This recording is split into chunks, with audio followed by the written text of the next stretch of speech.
विनिर्दिष्ट अनुतोष अधिनियम 1963 ये 13 दिसंबर 1963 को पारित किया गया और 1 मार्च 1964 से ये प्रवर्तन में आया। इसका प्रवर्तन कौन करेगा? सेंट्रल गवर्नमेंट ने राजपत्र में अधिसूचना से इसका प्रवर्तन किया है, जो कि सेंट्रल लॉ है। इस अधिनियम का उद्देश्य क्या है कि कतिपय प्रकारों के, मतलब कि सारे तरीके के अनुतोषों को परिभाषित नहीं करता है, कुछ तरीके के विनिर्दिष्ट अनुतोषों से संबंधित विधि को परिभाषित करता है और उसको संशोधित करने के लिए ये अधिनियम बनाया गया है।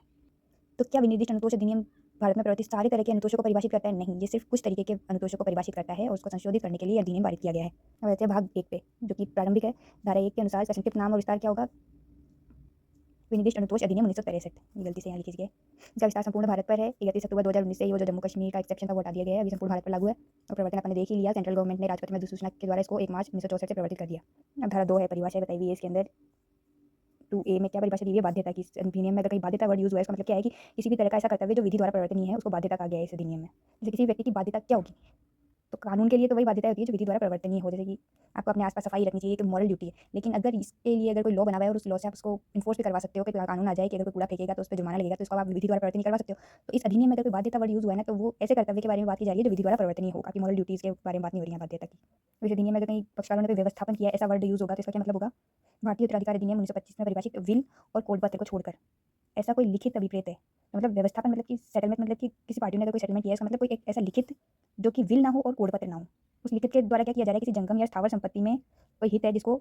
किसी भी तरीके से व्यय नहीं किया जाता है, तो या तो वो लिखित खुद ऐसा है जिससे कि कोई हित ट्रांसफर हो रहा है, या फिर उसमें ऐसा कुछ लिखा है जिससे कि ट्रांसफर होने कारित होना अभिव्यक्त होता है। जैसे कि आपने किसी से एग्रीमेंट कर रखा है कोई चीज़ जंगम या स्थावर बेचने या खरीदने का, या तो वो एग्रीमेंट है, या तो आपका वो एग्रीमेंट जो है वो खुद उस टाइटल को ट्रांसफर कर रहा है। इसको कॉन्ट्रैक्ट की लैंग्वेज में आप संविदा का करार कर रहे हो, या तो संविदा कर रहे हो। दोनों को इंक्लूड करने वाला कोई भी लिखत है जिसमें ऐसी संविदा जिसमें से किसी जंगम या स्थावर संपत्ति का हित ट्रांसफर हो रहा हो, ऐसी संविदाओं का जो लिखित है वो व्यवस्थापन कहलाएगा इस अधिनियम में। अब 2C में बताया गया है कि न्यास का वही अर्थ है जो कि भारतीय न्यास अधिनियम 1882 की धारा 3 में परिभाषित है, और इसके अध्याय 9 में जो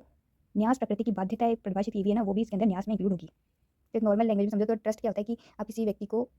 संपत्ति का मालिक नहीं बनाते हो, वो बस उस संपत्ति का देख रेख करता है किसी और के बिहाफ पे। वो बेनिफिशियरी के लिए उस ट्रस्ट प्रॉपर्टी को होल्ड करके रखता है, उसकी संपत्ति की देखरेख करता है, फिर उसके अधिकार दायित्व ट्रस्ट डीड में खुद निर्धारित होते हैं। और इसके जो चैप्टर ट्रस्ट अधिनियम का जो चैप्टर 9 है ना, उसमें कुछ ऐसी चीज़ें बताई हुई है जहाँ पे क्लियरली ट्रस्ट क्रिएट नहीं किया जाता है, लेकिन फिर भी कुछ ऐसी बाध्यताएं हो जाती है जो ट्रस्ट की प्रकृति की होती है। अब अपने ट्रस्ट एक्ट में नहीं जाएंगे, अपन ये एक्ट पढ़ रहे हैं, तो बस नॉर्मल लैंग्वेज में ये समझ लो कि ट्रस्ट क्या होता है। और अब यहाँ डी में ये परिभाषा दी हुई है कि न्यासी कौन है। ट्रस्ट की तो परिभाषा देखिए, न्यासी कौन है? जो कि हर ऐसा व्यक्ति जो कि किसी संपत्ति को न्यास से धारण किए हुए है। तो न्यास से धारण कैसे की होती है कोई भी संपत्ति? मतलब एक तो होता है कि आपको प्रॉपर ट्रस्टी बनाया हुआ है, लेकिन कुछ ऐसी सिचुएशंस होती है जिसमें आप ट्रस्टी की तरह होते हो, आप उस संपत्ति को धारण ट्रस्टी की तरह करते हो। जैसे कि कोई बेनामा होता है, उसमें क्या होता है कि जिस व्यक्ति के नाम से वो संपत्ति होती है उसके पास ना तो उसका टाइटल होता है ना तो कब्जा होता है, लेकिन उसके बस नाम से वो प्रॉपर्टी होती है, तो वो क्या है? वो ट्रस्टी की तरह उस प्रॉपर्टी को होल्ड कर रहा है। तो बेनामे के अलावा भी और बहुत सी सिचुएशन हो जाती है जिसमें कोई भी व्यक्ति एक ट्रस्टी की तरह किसी व्यक्ति की प्रॉपर्टी को होल्ड करता है। जैसे कि आप कहीं जा रहे हो बाहर और आपने अपनी कोई बाइक या कोई भी कीमती चीज़ अपने पड़ोसी को दे के गए हो इसका देखरेख करने के लिए, तो अब वो क्या है? एक ट्रस्टी है और आप एक ट्रस्टी की तरह आपकी चीज़ को होल्ड करता है वो। तो न्यासी हर वो व्यक्ति है जो कि संपत्ति को न्यास से धारण किए हुए है। और धारा ई लास्ट है इसकी, धारा 2E, इसमें क्या है कि जो भी परिभाषित नहीं किया हुआ है ना वर्ड यहाँ पे, उसको आप कहाँ से लोगे? भारतीय संविधान अधिनियम 1872 से ले लोगे। अब धारा 3 व्यावृत्ति है, 7 क्लोज है। जैसे कि अपन ने पहले भी बताया हुआ है कि ये जो विनिर्दिष्ट अनुतोष अधिनियम है वो पूरा सभी तरह के अनुतोषों को परिभाषित नहीं कर रहा है। तो यहाँ एक 7 क्लोज में डाला हुआ है एक फर्स्ट पॉइंट को कि कोई भी व्यक्ति जो विनिर्दिष्ट पालन से भिन्न अनुतोष के किसी भी अधिकार से जो कि उसे संविदा के अधीन रखता हो, उससे वंचित करने वाला नहीं माना जाएगा इसको। जैसे कि आपने कोई संविदा कर ली है जिसमें आपने खुद ने क्लॉज डाला हुआ है कि अगर संविदा का पालन नहीं किया गया तो क्षतिपूर्ति दी जाएगी, और आप उस संविदा का विनिर्दिष्ट पालन कराने के लिए विनिर्दिष्ट अनुतोष में आए, लेकिन अब उसका पालन कोर्ट द्वारा नहीं करवाया गया। अब आपकी संविदा में तो ये अधिकार था ना आपके पास कि अगर इसका पालन नहीं होगा तो आपको क्षतिपूर्ति मिलेगी, तो आपको क्षतिपूर्ति उस संविदा के अनुसार मिलेगी। इस अधिनियम में कुछ भी होने का ये प्रभाव नहीं होगा कि जो आपकी संविदा में जो आपने अधिकार व्युत्पन्न कर रखे हैं उससे आपको वंचित कर दे। जैसे कि आगे धाराओं में बताया हुआ है कि अगर आप कोई विनिर्दिष्ट पालन के लिए संविदा की विनिर्दिष्ट पालन का वाद लेके आ रहे हो, तो उसमें अगर आपने वाद में खुद से नहीं मांगा है ना, अगर उस वाद में नहीं मांगा है कि क्षतिपूर्ति दिलाई जाए, अगर विनिर्दिष्ट पालन ना हो तो आपको वो क्षतिपूर्ति नहीं दिलाई जाएगी। लेकिन इस धारा का ये प्रभाव नहीं होगा कि अगर आपने खुद ने संविदा में खुद लिख रखा है कि अगर उसका विनिर्दिष्ट पालन ना हो तो उसको क्षतिपूर्ति दिलाई जाएगी, तो उस अधिकार पर प्रभाव डालने वाले इस अधिनियम को नहीं माना जाएगा। और ना ही इस अधिनियम की कोई भी धारा भारतीय रजिस्ट्रीकरण अधिनियम की के प्रभाव को प्रवर्तन करने में किसी भी तरीके से प्रभावित करेगी। जैसे कि भारतीय रजिस्ट्रीकरण अधिनियम में कोई भी चीज़ का बताया हुआ है कि अगर कोई ट्रांसफर हो रहा है तो उसका रजिस्ट्रेशन कंपलसरी है, और उस चीज़ का रजिस्ट्रेशन नहीं हुआ तो जाके आप यहाँ पे विनिर्दिष्ट अनुपालना अधिनियम के अनुसार उस संविदा को प्रवर्तित नहीं करवा पाओगे जब तक कि आप उस रजिस्ट्रेशन के प्रोसेस को पूरा नहीं कर देते, क्योंकि ये रजिस्ट्रेशन अधिनियम को ऊपर रख रहा है अपने से। तो विनिर्दिष्ट अनुतोष अधिनियम ना धारा 4 के अनुसार सिर्फ व्यक्तिगत सिविल अधिकारों के प्रवर्तन के लिए ही अनुदत किया जाता है। किसी दंड विधियों के प्रवर्तन के लिए विनिर्दिष्ट अनुतोष अधिनियम का उपयोग नहीं किया जाता। व्यक्तिगत मतलब कि दो पर्सन के बीच में किसी का पर्सनल राइट होना चाहिए और वो भी सिविल, उसके प्रवर्तन के लिए विनिर्दिष्ट अनुतोष अधिनियम लागू होता है। तो कोई व्यक्ति ही व्यक्ति के विरुद्ध सिविल वाद में विनिर्दिष्ट अनुतोष की मांग कर सकता है। कोई क्राइम पे क्या होता है? जनता के विरुद्ध होता है, उसमें सरकार एक पार्टी होती है, तो वहाँ विनिर्दिष्ट अनुतोष अधिनियम नहीं लगेगा। तो ये अधिनियम पहला अनुतोष क्या देता है? किसी संपत्ति के कब्जे का प्रत्युद्धरण के लिए जो अनुतोष उपलब्ध है वो है धारा 5 का। तो भाग 2 में क्या बताया हुआ है कि किसी व्यक्ति से आपको अपनी संपत्ति का कब्जा चाहिए, चाहे वो स्थावर हो चाहे वो जंगम हो, तो उसका प्रत्युद्धरण आप कैसे करोगे? तो धारा 5 में किसके बारे में बताया हुआ है कि किसी विनिर्दिष्ट स्थावर संपत्ति का प्रत्युद्धरण कैसे करोगे? जो व्यक्ति स्थावर संपत्ति का हकदार है, अब ज़रूरी नहीं है कि मालिक ही हो आप हकदार, मतलब कि आप किस किराए के पर्पज़ से या किसी भी आपके पास पट्टा है या फिर किराया है या फिर बंधक है, किसी भी तरीके से आप किसी स्थावर संपत्ति के अगर हकदार हो, तो वो आप उस संपत्ति का कब्जा कैसे प्राप्त करोगे? आपको एक सिविल प्रक्रिया संहिता के अनुसार उस संपत्ति के कब्जे के प्रतिदंड का एक वाद लाना पड़ेगा। और वाद में आप किस सेक्शन में फिर जाओगे कि मेरे को इस धारा के अनुसार इस संपत्ति का कब्जा चाहिए, तो आप वहाँ पे धारा 5 लगा दोगे कि विनिर्दिष्ट स्थावर संपत्ति का प्रतिदंड का आप वाद ले आओगे। तो इस अधिनियम से पहले आपके पास कोई ऐसे कोई स्पेसिफिक धारा नहीं थी ना कि आपको किसी का से आपका कब्जा लेना है संपत्ति का, स्थावर संपत्ति का, तो आप कौन सी धारा लगाओगे? तो यहाँ पे विनिर्दिष्ट अनुदोष अधिनियम बना दिया गया है, तो अब आप जाके धारा 5 के अनुसार सीपीसी के प्रोसीजर के अकॉर्डिंग वाद ले आओगे किसी के विरुद्ध। अब धारा 5 तो हो गई कि आपने किसी से संपत्ति खरीदी, किराए पे ली, पट्टे पर ली या फिर किसी से बंधक पे लिया और वो आपको अगर कब्जा नहीं दे रहा है, तो आप कब्जे के लिए धारा 5 में वाद लियोगे। अगर मान लो कि आपके पास उस संपत्ति का कब्जा है और कोई और आके उस कब्जे से आपको बेदखल कर दे, बिना विधि की प्रक्रिया को अपनाए, तो अब आप क्या करोगे? अब आप जाओगे धारा 6 के अनुसार उस स्थावर संपत्ति को प्राप्त करने के लिए एक वाद ले आओगे। धारा 6 क्या बताती है कि कोई व्यक्ति है उसको उसकी सम्मति के बिना स्थावर संपत्ति से विधि की जो सम्यक प्रक्रिया है ना, उसका पालन किए बिना उसको बेकब्जा कर देता है अगर कोई व्यक्ति, तो या तो वो खुद वाद ले आए या कोई ऐसा व्यक्ति जिसके माध्यम से उसका कब्जा रहा है। तो यहाँ क्या मतलब है, एक तो या तो आपकी वो खुद की संपत्ति है ना, या मान लो कि आपने किसी से वो संपत्ति प्राप्त की है, जैसे कि आपने पट्टे पे ली है या फिर किराए पे ली है वो संपत्ति, तो उस संपत्ति का जो मालिक है जिससे आपने वो संपत्ति प्राप्त की है, वो मालिक भी वाद ला सकता है उस तीसरे पक्षकार के विरुद्ध जिसने आपको बेकब्जा किया है उस पर, या तो आप ला दो या तो उसका खुद का मालिक जिससे आपने वो संपत्ति प्राप्त की है वो व्यक्ति वाद ला दे, या फिर उस संपत्ति में और भी कोई अधिकार रखने वाला, किसी अधिकार का दावा करने वाला कोई भी व्यक्ति वाद ला सकता है। उससे व्युत्पन्न अधिकार का दावा करने वाला कौन सा व्यक्ति होता है? जैसे आपकी कोई संपत्ति है और उसको आपने बंधक पे रख रखा है, तो उसका कब्जा किसके पास है? जिसको आपने बंधक रख रखा है, उसके पास वो कब्जा है और कोई तीसरा व्यक्ति आके उसको बेकब्जा कर देता है, तो अब वो जो बंधक रखने वाला है वो आपसे व्युत्पन्न अधिकार रखता है ना, तो वो भी जाके उस पर दावा कर सकता है, वाद ला सकता है। ऐसे ही आपने कोई संपत्ति जैसे अपनी स्थावर संपत्ति किसी को निक्षेप कर रखी है, तो वो भी उस कब्जे का हकदार है, आपसे वो परमिशन लेके वो भी वाद दायर कर सकता है तीसरे व्यक्ति पर। तो ये तीनों जने किसी अन्य ऐसे हक के होते हुए भी जो वाद में खड़ा किया जा सकता है, उसका कब्जा वाद द्वारा प्रत्युत्तरण कर सकता है। जैसे कि आपने किसी को बंधक पे रख रखी थी संपत्ति और कोई और व्यक्ति आता है और वो कहता है कि ये मैं तो इस संपत्ति का मालिक तो वो नहीं था, मैं हूँ, और आपको जाके उससे बेकब्जा कर देता है, तो वैसे बेकब्जा नहीं कर सकता, उसको विधि का प्रोसेस अपनाना पड़ेगा, उसको 5 में वाद लाना चाहिए था, ना कि खुद से आपको बेकब्जा करना चाहिए था। तो अब आप उससे वापस वो कब्जा प्राप्त कर सकते हो धारा 6 में। धारा 6 क्विक प्रोसेस है, यहाँ पे ना दिमाग नहीं लगाया जाता है कि कौन किस कब्जे का हकदार है या नहीं है, मतलब कि मान लो कि वो तीसरा व्यक्ति अगर मालिक है भी ना, वो अपने उस वाद में अपना हक साबित नहीं कर पाएगा, उसको आपको कब्जा देना ही पड़ेगा। उसका खंड 2 क्या कहता है कि इस धारा में कोई भी वाद है ना, बेकब्जा किए जाने की तारीख से 6 माह के अवसान के बाद नहीं लिया जाएगा, और एक तो सरकार के विरुद्ध नहीं लिया जाएगा। ये दोनों एक्सेप्शन है कि जब से आपको बेकब्जा किया उससे 6 महीने के अंदर आप या तो इस धारा में वाद ले आओ, या तो आपका अधिकार खत्म हो जाएगा धारा का, या सरकार के विरुद्ध भी ये जो दावा इस धारा का नहीं लाया जा सकता। अगर आपको सरकार बेकब्जा कर रही है बिना विधि की कोई सम्यक अनुक्रम के, तो आप उनके विरुद्ध धारा 6 का वाद नहीं ला सकते। इसकी धारा 6 में पारित किसी भी वाद में अगर कोई डिक्री या आदेश पारित होता है, तो उसका ना तो अपील होती है और ना ही वो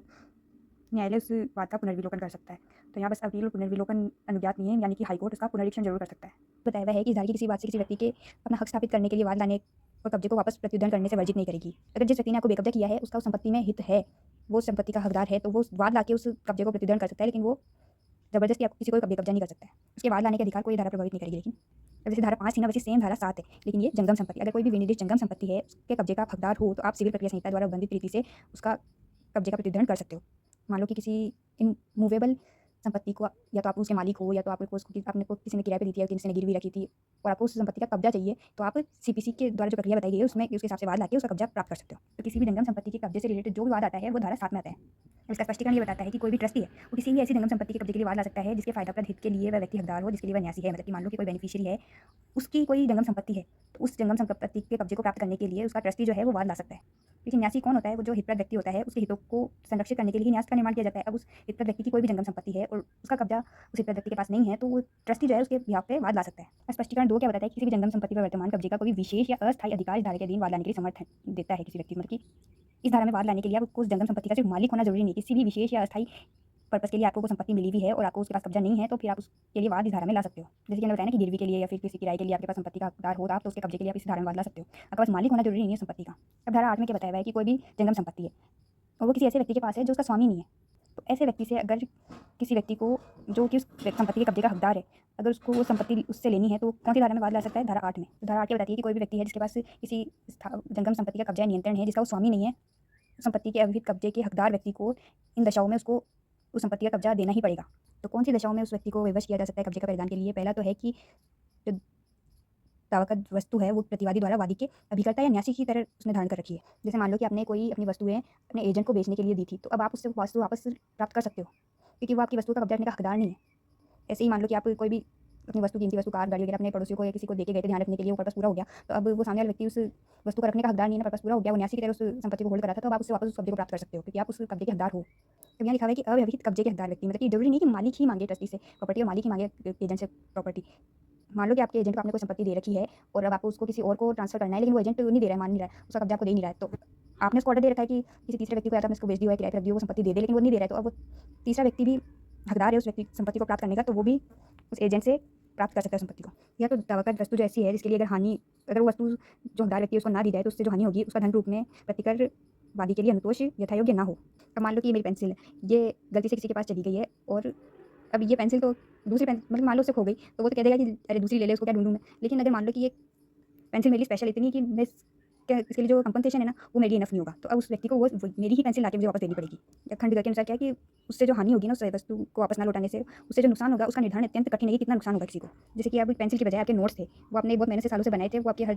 जगह काम आते हैं आगे तक फ्यूचर में, लेकिन लॉ के नोट्स तो काम आ ही जाएंगे आगे, और वो किसी के पास चल जाए और वो कह दे कि अरे मैं वापस नहीं दे सकता तो इसके लिए कंपनसेशन ले ले, तो अब आपका जो लॉस होगा फ्यूचर में उसको आप डिटरमाइन नहीं कर सकते, तो ऐसी सिचुएशन में उसको आपके नोट्स वापस लौटाने पड़ेंगे। यह जो दावाकर्त वस्तु है उसका जो कब्जा है वो वादी से सदोष अंतरित कराया गया हो। जैसे कि मान लो कि किसी ने प्रपीड़न से या फिर कपट से या फिर गलती से कोई चीज़ आपने दूसरे व्यक्ति को दे दी है, तो अब वही संपत्ति आपको वापस दिलवाई जाएगी। जो कोई भी कॉन्ट्रैक्ट आपसे फ्रॉड करके कर लिया गया है और आपने अपनी संपत्ति दूसरे को अंतरित कर दी है, तो अब उस संपत्ति को आपको वापस दिलवाया जाएगा। तो ये 4 ऐसी दिशाएं हैं जब आपको आपकी ही विनिर्दिष्ट संपत्ति वापस लौटाई जाएगी। तो स्पष्टीकरण दिया हुआ है इन दोनों पॉइंट्स के रिगार्डिंग कि अगर किसी भी वाद में ये सवाल उठता है कि मतलब धारा 8 में जो वस्तु के कब्जे के लिए वाद लाया गया है उसमें उस वस्तु का धन के रूप में क्या अनुतोष दिया जा सकता है, या फिर उस वस्तु के ना देने से जो नुकसान होगा क्या उसका निर्धारण किया जा सकता है, तो न्यायालय ये धारणा करेगा ही कि हर जंगम वस्तु हर किसी के लिए इतनी इंपॉर्टेंट होती है कि उसका धन के रूप में ना तो अनुतोष दिया जा सकता है और ना ही उस वस्तु के ना देने पर जो नुकसान होगा उसका निर्धारण करना कठिन ही है। अगर ये स्पष्टीकरण नहीं होता ना तो न्यायालय इसी बात में फंसा रहता है कि अब ये वस्तु दिलाई जाए या फिर प्रतिकर दिला दिया जाए, लेकिन यहाँ ये धारणा कर दी गई है कि न्यायालय तो ये मान के चलेगा कि हानि का जो है उसका धन के रूप में आप निर्धारण नहीं कर सकते, और जो हानि होगी धन का रूप में अनुतोष नहीं दिया जा सकता, और जहाँ हानि होगी उसका निर्धारण नहीं किया जा सकता है। ये अगला पक्षकार जो है उसको ये सिद्ध करना पड़ेगा कि अरे वो चीज़ अगर मैं नहीं दे पा रहा हूँ तो उसका धन के रूप में भुगतान कर सकता हूँ मैं, और उसका अमाउंट निर्धारण योग्य है। तो ये दोनों पॉइंट में ये बताया हुआ है कि अवधारणा की जाएगी न्यायालय द्वारा। अब है चैप्टर 2 संविदाओं का विनिर्दिष्ट पालन। पहले वाला चैप्टर की बात कर रहा था कि कोई भी स्थावर या फिर जंगम संपत्ति का आपको कब्जा लेना है तो उसका अनुतोष धारा 5 से 8 तक में दिया हुआ है। और अब है संविदाओं के बारे में विनिर्दिष्ट पालन कि कोई भी अगर अपनी संविदा का पालन ना करे तो आप इस अध्याय में अगर अपनी संविदा का कोई पालन ना करे तो आप इस अध्याय में उसको आबद्ध कर सकते हो। तो सबसे पहली धारा 9 ये बताती है कि अगर मान लो कि कोई आपको आपकी संविदा का पालन करने के लिए आबद्ध कर रहा है तो दूसरे पक्षकार के पास क्या उपचार है, उसको ये वो सारी प्रतिरक्षाएं उपयोग करने का अधिकार है जो कि संविदा अधिनियम में उसको मिले हुए हैं। जैसे कि किसी भी क्रिमिनल मैटर में कोई भी व्यक्ति क्या जनरल एक्सेप्शन लेता है, वैसे ही अगर किसी को संविदा का पालन करने के लिए बाध्य किया जा रहा है तो वो सारी प्रतिरक्षा ले सकता है जो कि उसको संविदा अधिनियम में दिए हुए हैं। तो विनिर्दिष्ट पालन का अगर कोई दावा इस अध्याय के लिए किया जा रहा है तो वहाँ वो व्यक्ति किसी भी ऐसे आधार का विवरण कर सकेगा जो उसे संविदा से संबंधित किसी भी विधि में दिए हुए। तो संविदा अधिनियम के अलावा और भी विधि है जैसे कि वस्तु विक्रय अधिनियम, टीपी एक्ट, सबका वो उसके अंदर उसको जो भी प्रतिरक्षा मिली हुई है उसका उपयोग कर सकता है। जैसे कि वो संविदा अगर फ्रॉड से की गई है या फिर इन्फ्लुएंस से की गई है, गलती पर आधारित है, तो ये सारी प्रतिरक्षा वो ले सकता है और उस संविदा का विनिर्दिष्ट पालन करने से मना कर सकता है। अब धारा 10 में बताया हुआ है कि कौन सी संविदा है जिनका कि विनिर्दिष्ट पालन कराया जा सकता है। तो न्यायालय सभी संविदाओं का विनिर्दिष्ट पालन करा सकता है सिवाय धारा 11 की उपधारा 2, 14 और 16 में अंतर्विष्ट उपबंधों को ध्यान में रखते हुए सारी संविदाओं का विनिर्दिष्ट पालन कराया जाएगा। तो ये जो धारा 10 है ना उसमें 2018 द्वारा इसको प्रतिस्थापित किया गया, इसकी जगह पे दूसरी धारा थी, उसमें क्या था यहाँ पे डिस्क्रिप्शन दिया हुआ था न्यायालय को कि वो करवा सकता है, यहाँ अब कराया ही जाएगा वर्ड यूज़ कर लिया गया है कि अब कोर्ट को ये सोचना नहीं है कि कोई भी संविदा उसके सामने आई है तो उसका पालन कराया जाए या न कराया जाए, उसके विवेक पे नहीं है। अब मैंडेटरी है कि अगर कोई भी संविदा आई है तो उसका भंग को बचाना ही है न्यायालय को, उनको कराना ही होगा, बस इन धारों को ध्यान में रखते हुए। अब धारा 11 क्या बताती है कि दशाएं जिनमें न्यासों से संसक्त संविदाओं का विनिर्दिष्ट पालन किया जाएगा। मतलब कोई भी करार किसी ने जो किसी न्यास के पर्पज से करने का संविदा की थी, तो मान लो कि किसी ने मंदिर के निर्माण के लिए एक ट्रस्ट क्रिएट किया और अब उस ट्रस्ट के लिए किसी ने उस ट्रस्टी के साथ संविदा की है उस मंदिर के निर्माण के लिए कोई माल पहुंचाने की, तो अब वो जो संविदा है उसका पालन ट्रस्टी करवा सकेगा। तो इस अधिनियम में नहीं था उपबंधित के सिवाय, जैसे कि भी आगे बताया जाएगा, उसके सिवाय किसी भी संविदा का जो विनिर्दिष्ट पालन कराया जाएगा। यहाँ पे भी ये वर्ड जो है वापस 2018 के अधिनियम से ही सब्स्टिट्यूट किया गया है, क्योंकि अब ये मैंडेटरी हो गया कि कराया जाएगा। पहले डिस्क्रिप्शन का विवेक था, लेकिन अब अगर किसी संविदा का विनिर्दिष्ट पालन जबकि वह कार्य जिसे करने का करार हुआ है किसी न्यास के तो पूर्णतः या फिर भागता पालन में वो संविदा की गई हो, तो पूर्णतः या भागता क्या होगा, मान लो कि मंदिर एक तो आपने किसी को ठेका दे दिया कि जमीन भी खरीदे और वो पूरा मंदिर का निर्माण करे, तो आप उसको बाउंड कर सकते हो, पूरा संविदा उसी के ऊपर निर्भर करती है। तो वो संविदा पूर्णतः पालन के लिए जरूरी है ट्रस्ट के। और मान लो कि आपका ट्रस्ट पार्ट में आप कर रहे हो किसी लोग अलग अलग लोगों से, जैसे कि जमीन आपने किसी और से खरीदी है और मंदिर बनाना आपको किसी और से है, तो जमीन जिससे खरीदोगे वो तो भाग है उस ट्रस्ट के पर्पस का, लेकिन फिर भी उसके भाग के पालन के लिए संविदा का पालन जरूरी है, तो वो संविदा का पालन कराया जाएगा। अब यहाँ लिखा हुआ है कि अन्यथा उपबंधित के सिवाय, तो क्या उपबंधित किया गया है धारा 2 में कि न्यासी अगर अपनी शक्तियों से बाहर जाकर कोई कार्य करता है या फिर न्यास के भंग में कोई कार्य करता है तो उससे संबंधित संविदा का विनिर्दिष्ट पालन नहीं कराया जा सकता। जैसे कि किसी ट्रस्टी को मंदिर के निर्माण का कार्य दिया गया था लेकिन उसको गौशाला के निर्माण का काम नहीं दिया गया था, वो किसी से उस गौशाला के निर्माण के लिए संविदा कर लेता है, तो अगला व्यक्ति ट्रस्टी को बाउंड नहीं कर सकता है कि वो उससे गौशाला का निर्माण करवाए ही, क्योंकि वो ट्रस्टी जो कार्य कर रहा था वो अपने शक्तियों से बाहर जाके उसने कार्य किया है। एक तो शक्तियों से बाहर जाके कोई कार्य कर दे, या फिर ट्रस्ट का ही भंग करके कोई कार्य कर दे। मान लो कि वो जो मंदिर के निर्माण के लिए उसको ज़मीन दी गई थी, वो उसको बेचना चाह रहा है। तो अब अगर वो जो खरीदने वाला है, क्या वो उस ट्रस्टी से उस संविदा का विनिर्देश पालन करवा सकता है? तो ये धारा ये बताती है कि वो ऐसा नहीं कर सकता है, क्योंकि वो जो अगर संविदा का विनिर्देश पालन कराया जाएगा तो उस ट्रस्ट का भंग हो जाएगा। अब धारा 12 में ये बताया हुआ है कि मान लो कि अगर किसी संविदा के भाग का विनिर्देश पालन करवाना है तो क्या न्यायालय ऐसा करवा सकती है? तो इसकी धारा ये बताती है कि अन्यथा उपबंधित के सिवाय, मतलब इसके बाद जो मैंर बताए हुए हैं ना, उन तरीकों के अलावा न्यायालय किसी भी संविदा के भाग के विनिर्दिष्ट पालन का निर्देश नहीं देगा। तो यहाँ बताए हुए तरीकों के अलावा अगर कोई संविदा आपकी बच रही है, उसका भाग का पालन करवाना है, तो उसका विनिर्दिष्ट पालन नहीं होगा। तो किस तरीकों के संविदा का भाग का पालन हो सकता है? तो धारा 2 में बताया हुआ है। पहली दिशा में तो कोई संविदा है जिसमें कोई पक्षकार उस पूरी संविदा का पालन करने में तो असमर्थ है, लेकिन जिस भाग का पालन नहीं किया जा सकता है ना, वो कम है। तो इस पूरे भाग के मूल्य में ये जो हिस्सा है वो कम है, और इसका जो प्रतिकर है ना, दिया जा सकता है। तो मूल्य में बहुत कम हो और उसके लिए धन प्रतिकर हो सकता है, तो वह दोनों में से किसी भी पक्षकार के वाद लाने पर, मतलब कि ऐसी संविदा के विनिर्देश पालन के लिए दोनों में से कोई भी पक्षकार वाद ला सकता है, और ऐसी संविदा का विनिर्देश पालन करवाया जाएगा, और जो बाकी का बच गया ना भाग, जिसका पालन नहीं किया जा सकता, उसके लिए धन के रूप में प्रतिकर दिलवा सकेगा न्यायालय। तो अब यहाँ पे सकता है यूज़ हो रहा है, मतलब कि डिस्क्रिशन है कोर्ट का यहाँ पे भी। अब धारा 3 में क्या बताया हुआ है कि कोई पक्षकार है जो कि वो खुद अपने जो संविदा है उसके पूरे भाग का पालन करने में असमर्थ है, और जो बाकी बच जा रहा है पालन किया हुआ भाग, वो संपूर्ण संविदा का प्रचुर भाग हो। मतलब कि ये इतनी पूरी संविदा है तो इसका मैक्सिमम पार्ट जो है वो पूरा नहीं कर पा रहा है। भले ही इतना पालन कर दे और इतना नहीं करे, तो इसके लिए प्रतिकर दिया जा सकता है, इसको धन के रूप में प्रतिकर के रूप में नापा जा सकता है। या दूसरी सिचुएशन क्या है कि यही भाग है लेकिन इसका धन के रूप में प्रतिकर नहीं दिया जा सकता। इन दोनों ही दशाओं में जो व्यतिक्रम कर रहा है ना, जो इस संविदा का पालन नहीं कर पा रहा है भाग का, वो पक्षकार न्यायालय में वाद नहीं ला सकता है कि इस संविदा का निर्दिष्ट पालन करवाओ। लेकिन जो दूसरा पक्षकार है ना, वो वाद लाए अगर, तो व्यतिक्रम करने वाले पक्षकार को ये निर्देश दे सकेगा न्यायालय की उतने भाग का जितने का वो पालन कर सकता है ना, उसका पालन करे। यदि दूसरा पक्षकार जो है, मतलब कि दूसरा पक्षकार वो जो वाद लेके आ रहा है कि भले ही व्यतिक्रम हो रहा है लेकिन फिर भी मेरे को तो ये संविदा पालन करवानी है अगर उसको, तो उस दूसरे पक्षकार को ये दोनों कंडीशन पूरी करनी होगी। मतलब कि मान लो अगर खंड क वाला अगर संविदा है, मतलब कि यहाँ के इस भाग का प्रतिकर दिया जा सकता है, तो उसमें क्या कंडीशन पूरी करनी होगी? उस संविदा के पूरी संविदा के लिए जो करारित प्रतिफल है वो उसका भुगतान करे, उस भाग के जो प्रतिफल है उसको घटाकर। मतलब कि इस पूरी संविदा के लिए मान लो 1000 रुपये डिसाइड हुए थे, और ये जो है इसका अपन प्रतिकर निर्धारित कर सकते हैं धन के रूप में। तो मान लीजिए इसकी वैल्यू कितनी थी? 800 रुपये की। तो 200 रुपये जो है ना, ये अगर इसका भुगतान कर दे तो इसका पालन करवाया जा सकता है। या तो कर दे या तो कर चुका है पहले ही। और जो खंड दूसरा है ना, जहाँ पे प्रतिकर निर्धारित नहीं किया जा सकता, इस पूरी संविदा का जो प्रतिफल है वो पूरा ही भुगतान करना पड़ेगा, क्योंकि अगर इसको सेपरेट कर ही नहीं सकते, इसका निर्धारण नहीं कर सकते, तो फिर इसका जो पूरा अमाउंट है ना उसको पे करना पड़ेगा। अब ऐसी कोई दशा आ गई है कि भाई वो इतना ही संविदा पालन कर पा रहा है दूसरा पक्षकार, और ये इसका वैल्यू भी नहीं कर सकते हो कि कितना प्रतिकर बनता है, तो अब फिर भी आप जिद्दी कर रहे हो कि नहीं ये संविदा पूरी करवानी है, तो अब आपको इसका पूरा वैल्यू देना पड़ेगा 1000 रुपये। या तो आप इस संविदा को छोड़ दो, या तो इसी कंडीशन पे संविदा का पालन आप करवा सकते हो। और इसके अलावा क्या होगा, एक तो प्रतिफल उसको देना पड़ेगा इतना, और इससे जो संविदा का पालन वो नहीं कर पा रहे हैं ना, शेष भाग का उतना जो सारे दावे बनते हैं ना इसको पालन ना करने के, जैसे कि कोई भी क्षतिपूर्ति वगैरह, उस और इस संविदा के पालन ना करने से जो भी उसको हानि या नुकसानी हुई, उसका जो प्रतिफल पाने का उसका जो अधिकार है उस सब उसको छोड़ना पड़ेगा। अब उपधारा 4 क्या बताती है कि जब कोई संविदा का भाग ऐसा है जिसको कि जो भाग उसको पालन नहीं किया जा सकता, उससे पृथक और स्वतंत्र आधार पर खड़ा है। मतलब कि आपने एक ही व्यक्ति से संविदा कर दी, मान लो ये आपको जाके घर का फर्नीचर लाके दे, और वही व्यक्ति मान लो कि टाइल्स का बिजनेस भी करता है, तो उससे आपने टाइल्स मंगवाने की भी संविदा की। अब उसके टाइल्स के बिजनेस को मान लो बंद करवा दिया गया, उसका पालन नहीं करवाया जा सकता, तो उसकी जो फर्नीचर वाला बिजनेस है उससे तो वो बिल्कुल स्वतंत्र संविदा है, उसको पृथक किया जा सकता है, तो उसके पालन का उसको निर्देश दिया जा सकेगा। क्योंकि दोनों संविदाओं में अपने अलग अलग प्राइस, फर्नीचर की प्राइस अलग होगी और टाइल्स की प्राइस अलग होगी, तो उसको बिल्कुल पृथक किया जा सकता है, उसका प्रतिफल आप दे दो, उसकी संविदा ही अलग है फर्नीचर की। लेकिन मान लो आपने पूरा फर्नीचर खरीदा था और उसमें से कोई आइटम वो नहीं दे पा रहा होता, तो पीछे वाली जो धारा थी उसको दिमाग में रख के फिर निर्देश दिया जाता है। लेकिन अगर कोई संविदा ऐसी है जो खुद ही अलग ही है, पृथक है और स्वतंत्र है, तो उसके लिए जिसका पालन किया जा सकता है उसका पालन करने का निर्देश दिया जा सकेगा। अब धारा 2 और 3 में ये बताया हुआ है ना कि पूरे भाग का पालन करने में असमर्थ है, तो पूरे भाग का पालन करने में असमर्थ उस वर्ड का क्या मतलब है? इस धारा के प्रयोजन के लिए उसका मतलब ये है कि अगर असमर्थ आप तब माने जाओगे पूरे भाग का पालन करने में, जब जो आपकी संविदा की विषय वस्तु है ना उसका कोई प्रभाग है जो कि संविदा की तारीख को तो अस्तित्व में था, लेकिन पालन के समय अगर वो अस्तित्व में ना रह जाए, तो हम ये कहेंगे कि आप उस संविदा के पूरे भाग का पालन करने में असमर्थ हो, कोई प्रभाग उस विषय वस्तु का। अब धारा 13 में ये बताया हुआ है कि मान लो आपने किसी व्यक्ति से स्थावर संपत्ति खरीदने की संविदा की, और उसका उस संपत्ति में या तो हक नहीं है या फिर अपूर्ण हक है, तो अब उसका जो क्रेता है उसको क्या अधिकार होंगे? तो इसके फर्स्ट पॉइंट में बताया हुआ है कि कोई स्थावर संपत्ति है ऐसे व्यक्ति से तो खरीदी जा रही है जिसका उसमें हक ना हो या तो अपूर्ण हक हो बेचने की, या फिर उसने पट्टे पर देने की आपसे संविदा कर ली है, तो क्रेता या पट्टेदार का क्या अधिकार है? पहला तो कि वो यदि विक्रेता या पट्टाकर्ता संविदा के पश्चात उस संपत्ति में अगर हक को अर्जित कर लेता है, तो क्रेता या पट्टेदार क्या कर सकता है? संविदा की पूर्ति करने के लिए उसे विवश कर सकेगा। इसको टीपी एक्ट में डॉक्ट्रिन ऑफ एस्टोपल है ना, उसके तरह यह भी है। चाहे सेक्शन 25 में होगा, वो कंफर्म तो नहीं है, लेकिन डॉक्ट्रिन ऑफ एस्टोपल और ये सेक्शन बिल्कुल सेम है। जैसे कि मान लो आपकी फैमिली प्रॉपर्टी थी, उसमें बंटवारा नहीं हो रखा है, फिर भी आपने किसी को मिसरिप्रेजेंटेशन करके या फ्रॉड करके अपना हिस्सा बेचने का कॉन्ट्रैक्ट कर दिया, और बाद में आपका वो जो हक था वो निर्धारित हो गया, बंटवारा हो गया, आपको उस संपत्ति में हिस्सा मिल गया, तो उसके बाद में वो आपको उस कॉन्ट्रैक्ट का पालन करने के लिए विवश कर पाएगा। इसका खंड ख क्या कहता है कि अगर उस व्यक्ति के हक को विधिमान बनाने के लिए अन्य व्यक्तियों की सहमति चाहिए, और विक्रेता या पट्टेदार उस अगर सहमति को मांगेगा ना, तो अगला बंदा जो है उसको देने के लिए आबद्ध है, सहमति देने के लिए आबद्ध है, तो क्रेता या पट्टेदार क्या कर सकता है कि उस सहमति को प्राप्त करने के लिए विक्रेता को विवश कर सकेगा। इसको ऐसे समझो, मान लो कि गोकुलधाम सोसाइटी है, उसमें सोसाइटी के लोग रह रहे हैं, अब वो उनका घर नहीं है, वो मेंटेनेंस देते हैं उस घर में रहने के लिए, लेकिन अगर वो किसी व्यक्ति को बेचना चाहे और सोसाइटी के नियमों के अनुसार वो ऐसा कर सकते हैं, लेकिन सोसाइटी की परमिशन चाहिए होगी उन लोगों को। तो मान लो जेठालाल को अपना घर किसी को बेचना है, तो पहले और उसने संविदा कर ली, किसी और व्यक्ति से, तो अब वो जो विक्रेता है ना, वो जेठालाल को बाउंड कर सकेगा कि जाके वो सोसाइटी की परमिशन ले, ताकि वो जो ट्रांसफ़र है वो हो सके।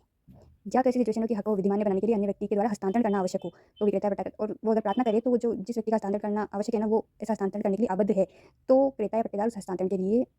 विक्रेता को विवश कर सकेगा। मान लो कि एक फादर है, उसने अपने बच्चे के नाम से एक प्रॉपर्टी खरीद रखी है। अब वो फादर किसी अन्य व्यक्ति को उस प्रॉपर्टी को बेचना चाहता है, और उसने संविदा भी कर दी अन्य व्यक्ति से, लेकिन वो प्रॉपर्टी है तो सन के नाम से, और अगर ट्रांसफर करना है तो सन के हस्ताक्षर तो लगेंगे, उसका हस्तांतरण करना जरूरी है। तब वो फादर को जो तीसरा पक्षकार है वो बाउंड कर सकेगा कि वो जाके उस सन से उसका हस्तांतरण करवाए, और फादर भी सन से करवा सकता है वो हस्तांतरण, क्योंकि वो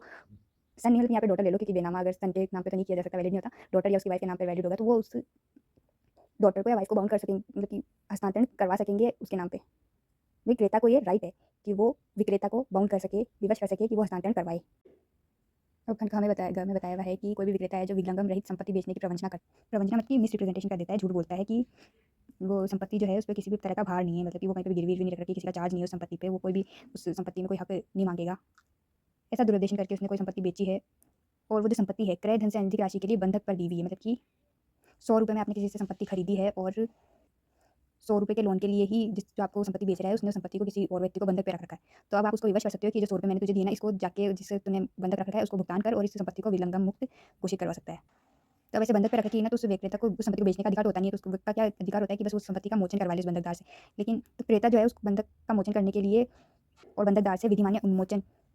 मतलब कि जब उस बंधक को भुगतान कर देगा ना, तो एक बंधकदार एक उन्मोचन पत्र लिख के देता है कि हाँ अब ये संपत्ति का सब भुगतान हो गया, ये मुक्त हो गई है। एक तो उन्मोचन प्राप्त किया जाता है, और क्या होता है कि अगर मान लो कि उस संपत्ति को बंधक कई तरह के होते हैं, अब मान लो कि उस बंधक संपत्ति को एक बार के लिए उस व्यक्ति ने बेच ही दिया था उसको, और जब उस ऋण का भुगतान कर दिया जाएगा तो वो वापस बंधककर्ता को ट्रांसफर करनी थी वो संपत्ति। तो अब ऐसा वाला बंधक है अगर, तो उसको क्या करना होगा, उसको हस्तांतरण भी करवाना होगा नए क्रेता के पक्ष में, उसको बंधकदार से एक तो उन्मोचन पत्र प्राप्त करना होगा और उसका हस्तांतरण करवाना होगा, और इन सब कार्यों को करने के लिए विवश कर पाएगा क्रेता विक्रेता को।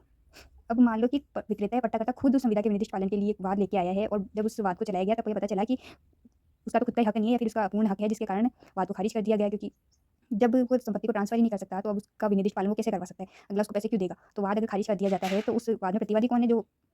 जैसे विक्रेता से वो संपत्ति खरीदने वाला था, तो प्रतिवादी को क्या अधिकार होगा कि वो अपने निक्षेप मतलब कि उसने कोई एडवांस मनी उसको दे रखी थी, तो उसको और उस पर कोई ब्याज बनता है, ब्याज तो बनेगा जितनी देर तक वो वाद वगैरह चला, तो ब्याज सहित वापस करे, और उसका बाद में जो खर्चा हुआ वो भी उसको भुगतान करे। विक्रेता और पट्टेदार का ये कर्तव्य हो जाएगा।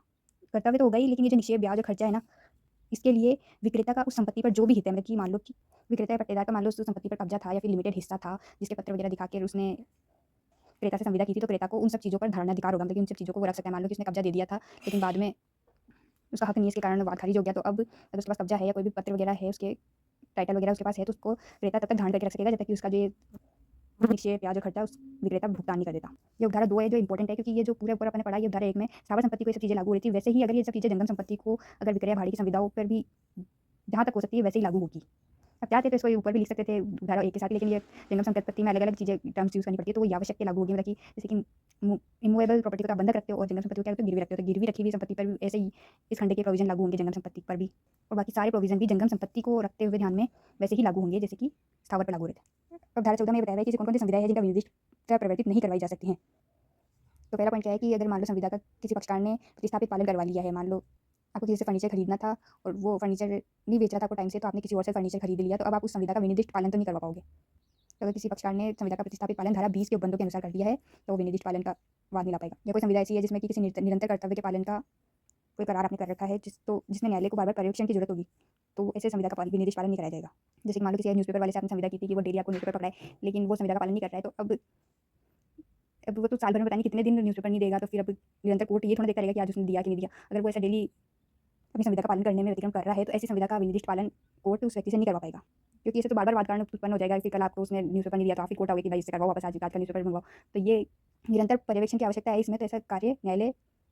प्रवर्तित नहीं करवा पाएगा। या कोई ऐसी संविदा है जिसमें पक्षकार की व्यक्तिगत अर्हताएं ऐसे इन्वॉल्व है कि उस संविदा के तात्विक निबंधनों का विनिर्दिष्ट पालन न्यायालय नहीं करवा पाएगा। जैसे कि आपने किसी से पेंटिंग बनाने का कॉन्ट्रैक्ट कर लिया, तो अब आप उसे जबरदस्ती करोगे तो वो तो ऐसे पेंटिंग आपकी बना के दे देगा, ये लो मेरी पेंटिंग बनाता हो, तो फिर इसके तात्विक निबंधनों का पालन तो न्यायालय नहीं करवा सकता है ना, उसे जबरदस्ती तो नहीं कर सकते कि अब ढंग की इसकी शक्ल मिलनी चाहिए, इसमें तो उसकी स्किल का इन्वॉल्वमेंट है ना। या कोई संविदा ऐसी है जो कि अवधारणीय प्रकृति की है, मतलब मान लो कि आपने कोई पार्टनरशिप कर रखी है जो कि किसी की इच्छा पर इस पार्टनरशिप को खत्म किया जा सकता है, और अब आप जाओ कि नहीं इस पार्टनरशिप को बनवा के रखो, और अगले भागीदार को उसकी ड्यूटीज पालन करने के लिए बाउंड करना चाहो, और वो भागीदार जाके उस कॉन्ट्रैक्ट को रिवोक करने की भागीदारी की संविदा को खत्म करने का उसके पास अधिकार है, अगर वो पार्टनरशिप ऐच्छिक है तो। तो ऐसी दशा में भी कोर्ट उसका निर्देश पालन नहीं करवा पाएगा। अवधारणीय मतलब कि जहाँ आप एक पक्षकार को उस संविदा को खत्म करने का अधिकार हो, ऐसा फ्रॉड, मिसरिप्रेजेंटेशन या फिर शून्यकरण या शून्य संविदाओं में ऐसा होता है, जहाँ एक पक्षकार को अगर अधिकार, शून्यकरण संविदाओं में ऐसा होता है कि एक पक्षकार को अगर अधिकार है उस संविदा को खत्म करने का, तो ऐसी संविदा का निर्देश पालन भी नहीं करवाया जा सकता। अब धारा 14 क है, जो कि 2018 के अधिनियम से संशोधित की गई है। अब यहाँ पे न्यायालय को एक विशेषज्ञ नियुक्त करने की शक्ति दी गई है। विशेषज्ञ नियुक्त करने की शक्ति तो सीपीसी में भी होती है न्यायालय को, लेकिन इस एक्ट में एक अलग प्रोविजन भी डाला गया है विशेषज्ञ की नियुक्ति के लिए। तो सीपीसी की व्यापकता को प्रतिकूल प्रभाव डाले बिना इस अधिनियम के अधीन कोई वाद आता है और जहाँ न्यायालय को यह प्रतीत होता है कि किसी विशेषज्ञ की राय प्राप्त करना आवश्यक है, तो वो एक या एक से अधिक विशेषज्ञ नियुक्त कर सकेगा और उसकी रिपोर्ट, किसी विवादक पर उसकी रिपोर्ट देने के लिए उसको निर्देश दे सकेगा। और उस विशेषज्ञ को साक्ष्य उपलब्ध कराने के लिए और विवादक पर उसके जो भी दस्तावेज है उसको पेश करने के लिए उपस्थित होने के लिए भी समन वगैरह कर सकेगा, उसको उपस्थित समन क्या उसको उसकी उपस्थिति सुनिश्चित कर सकेगा, जैसे कि सीपीसी में करते हैं वैसे ही। अब यहाँ न्यायालय किसी दूसरे व्यक्ति को उस विशेषज्ञ को सुसंगत सूचनाएं उपलब्ध कराने, दस्तावेज, माल या उस अन्य संपत्ति का निरीक्षण करने के लिए ऐसी चीज़ों को पेश करने, और वो विशेषज्ञ उस ऐसी चीज़ों, दस्तावेजों, माल या फिर संपत्ति तक पहुँच सके, इसके लिए अपेक्षा कर सकेगा और उनको निर्देश दे सकेगा कि वो ऐसी सूचना दे, ऐसी संपत्तियों का उसका निरीक्षण करने दे। अब ऐसा विशेषज्ञ जो भी अपनी रिपोर्ट या राय देगा वो अभिलेख का भाग होगी, और कोई भी पक्षकार जो है वो व्यक्तिगत रूप से उस विशेषज्ञ की खुले न्यायालय में परीक्षा कर सकेगा, या तो उसकी राय या फिर रिपोर्ट जो है उसमें लिखित किसी भी विषय पर या फिर उस रिपोर्ट के बारे में या फिर उसकी रीति के बारे में जिससे उसने निरीक्षण किया है उसकी परीक्षा कर सकेगा कोई भी पक्षकार। उस विशेषज्ञ को न्यायालय फीस, खर्च या व्यय दिलवाएगा, और वो पक्षकार द्वारा उस अनुपात में होगा जो कि, और ऐसे समय पर दिया जाएगा जो न्यायालय निर्देश दे। वे व्यक्ति जिनके पक्ष में या विरुद्ध संविदा विनिर्दिष्टता प्रवृत्त कराई जा सकेगी, मतलब कि जिन कौन विनिर्दिष्ट प्रवर्तन का वाद ला सकेगा, किसके विरुद्ध लाया जा सकेगा, किसके विरुद्ध नहीं लाया जा सकेगा, वो धारा 15 से 19 के बीच में बताया हुआ है। तो 15 क्या है, कौन है जो विनिर्दिष्ट पालन अभिप्राप्त कर सकेगा, मतलब कौन वाद ला सकेगा ऐसा। तो अन्यथा उपबंधित के सिवाय, मतलब कि आगे जो लोग बताए हुए हैं कि इन कंडीशन में वाद नहीं ला पाएंगे, उनको ध्यान में रखते हुए कौन है जो कि वाद ला सकता है, वो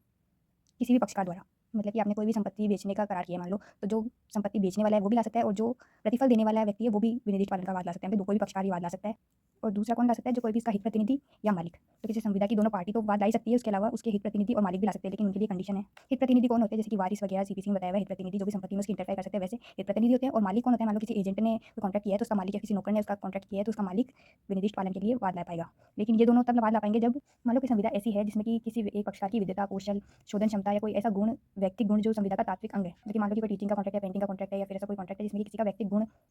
आवश्यक हो, या फिर कोई पक्षकार शोधन के लिए सक्षम हो। क्योंकि मान लो कि आपने किसी को कोई माल बेचने का कॉन्ट्रैक्ट किया, लेकिन अब कॉन्ट्रैक्ट के टाइम, जब वो कॉन्ट्रैक्ट परफॉर्म होना था उस टाइम वो अगर दिवालिया घोषित हो गया, तो अब वो तो कॉन्ट्रैक्ट का परफॉर्मेंस कर ही नहीं पाएगा, वो पेमेंट ही नहीं कर पाएगा, तो आप उसका विनिर्दिष्ट पालन कैसे करवा पाओगे। तो ऐसी कोई सिचुएशन है, या फिर यहाँ संविदा में ही ये उपबंध कर रखा है पक्षकारों ने कि उसका हित संनिर्देशित नहीं किया जा सकता, मतलब कि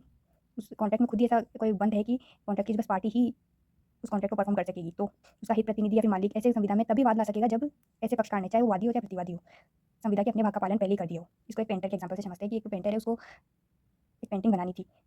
मान लो कि वो खुद बनाने वाला था और बनाने से पहले उसकी डेथ हो जाए, तो क्या उसके हित प्रतिनिधि या फिर मान लो कि किसी का एजेंट था तो उसका मालिक दूसरे पक्षकार से पेमेंट करने के लिए वाद ला सकेगा। तो इसके लिए तो ये जरूरी है कि मरने से पहले पेंटिंग बना के गया हो। तो जब तक उसने पेंटिंग पहले नहीं बना दी हो तब तक दूसरा पक्षकार वाद नहीं ला पाएगा। तो जब तक वो पेंटिंग बनी ना हो तब तक ना तो उस पेंटर के हित प्रतिनिधि या मालिक दूसरे पक्षकार पर पेमेंट के लिए वाद ला पाएंगे, और ना ही जो दूसरा पक्षकार है वो उसके हित प्रतिनिधियों पे वाद ला पाएगा कि अभी पेंटिंग मेरे से बनाओ। कैसे बनाएगा, जब वो मरी गया तो वो जब पेंटिंग ही नहीं बन सकती और आपने उसी से बनवाने की कॉन्ट्रैक्ट कर रखा था, तो अब वो उस पर वाद कैसे लेके आओगे आप। तो वाद लाने के लिए क्या जरूरी है, या तो पहले उसने खुद ही वो अपना भाग पहले पालन कर दिया हो, या उसके हित प्रतिनिधि या मालिक द्वारा किया गया इसका पालन दूसरे पक्षकार ने प्रतिग्रहित कर दिया हो। जैसे कि मान लो कि वो पेंटिंग अगर आपने खुद ने एक्सेप्ट कर दिया कि हाँ उसका बेटा भी अगर पेंटिंग बना देगा तो मैं एक्सेप्ट कर लूँगा, तो अब वो ला सकता है वाद उसके ऊपर कि हाँ मेरे को पेंटिंग बना के दो। और उसका हित प्रतिनिधि भी, पेंटर का हित प्रतिनिधि मतलब मान लो उसका बेटा है, मालिक भी दूसरे पक्षकार पर तभी वाद ला पाएगा जब दूसरा पक्षकार उनसे पेंटिंग बनवा के उसका पेमेंट करने के लिए पहले राजी हो गया हो। फिर वो अगर पेमेंट करने में मना करे तब वो वाद ला पाएगा। अब तीसरा क्या, पहला तो क्या था कि वो पक्षकार, उसके हित प्रतिनिधि, मालिक, और तीसरा क्या, मान लो कि कोई संविदा ऐसी है जो विवाह के व्यवस्थापन या फिर कुटुंब के किसी संदेहपूर्ण अधिकारों का कोई समझौता है, तो उस समझौते के पक्षकार के अलावा और कौन वाद ला सकेगा, जो कि उस समझौते से किसी फायदे को प्राप्त करने का हकदार कोई व्यक्ति है, तो वो भी वाद ला सकेगा। ये सारे जो अपन आगे पढ़े ना, प्रीविटी ऑफ कॉन्ट्रैक्ट के एक्सेप्शन है, जैसे कि कॉन्ट्रैक्ट एक्ट में आपने पढ़ा था ना, पढ़ा होगा आपने कि प्रीविटी ऑफ कॉन्ट्रैक्ट के पक्षकार ही वाद ला सकते हैं। तो ये सारी चीज़ें उस चीज़ का एक्सेप्शन दिया हुआ है कि मान लो कि विवाह की कोई समझौता हुआ था, कि मान लो कि कोई एक लड़की है जिसकी सिर्फ माँ है, उस पर डिपेंड है और उसकी शादी हो रही है, तो अगर शादी के टाइम पे ये कॉन्ट्रैक्ट हो गया दोनों पक्षों के बीच में कि उसकी माँ का भी मेंटेनेंस हस्बैंड करेगा, तो अब ये विवाह की कोई व्यवस्थापन है, ये समझौता है, इसमें अगर माँ का मेंटेनेंस हस्बैंड ना करे तो क्या उसकी माँ वाद ला पाएगी हस्बैंड पे। तो ये धारा उसको अधिकार देती है। वैसे अगर कोई कुटुंब के सदस्यों ने संदेशपूर्ण अधिकारों का कोई समझौता कर लिया, मतलब मान लो कि ये प्रॉपर्टी थी और इसका बंटवारा होना था 4 भाइयों के बीच में, और इन्होंने खुद ने आपस में समझौता कर लिया और अपने पार्ट को डिसाइड कर लिया, तो अब ये समझौता तो हो गया। और उस समझौते में मतलब मान लो कि भाइयों ने खुद ने डिसाइड किया कि पेरेंट्स का मेंटेनेंस कौन करेगा, और इस समझौते में डिसाइड हो गया कि कौन करेगा, और अब जो पेरेंट्स है वो उस पक्षकार पे वाद ला पाएंगे जिसका इस समझौते में डिसाइड हुआ था कि वो मेंटेनेंस करेगा। तो जो फायदा प्राप्त करने का हकदार व्यक्ति है वो भी वाद ला पाएगा। अब आजीवन अधिकारी क्या होता है, मतलब मान लो कि कोई प्रॉपर्टी है जो कि एक व्यक्ति ने ट्रांसफर की ए को, कि वो अपने लाइफ टाइम के लिए उसको एंजॉय करेगा, फिर बाद में वो प्रॉपर्टी बी को जाएगी। अब मान लो इस ए ने अगर कोई कॉन्ट्रैक्ट किया है इस प्रॉपर्टी से रिलेटेड, वो कॉन्ट्रैक्ट करने का उसको अधिकार भी था,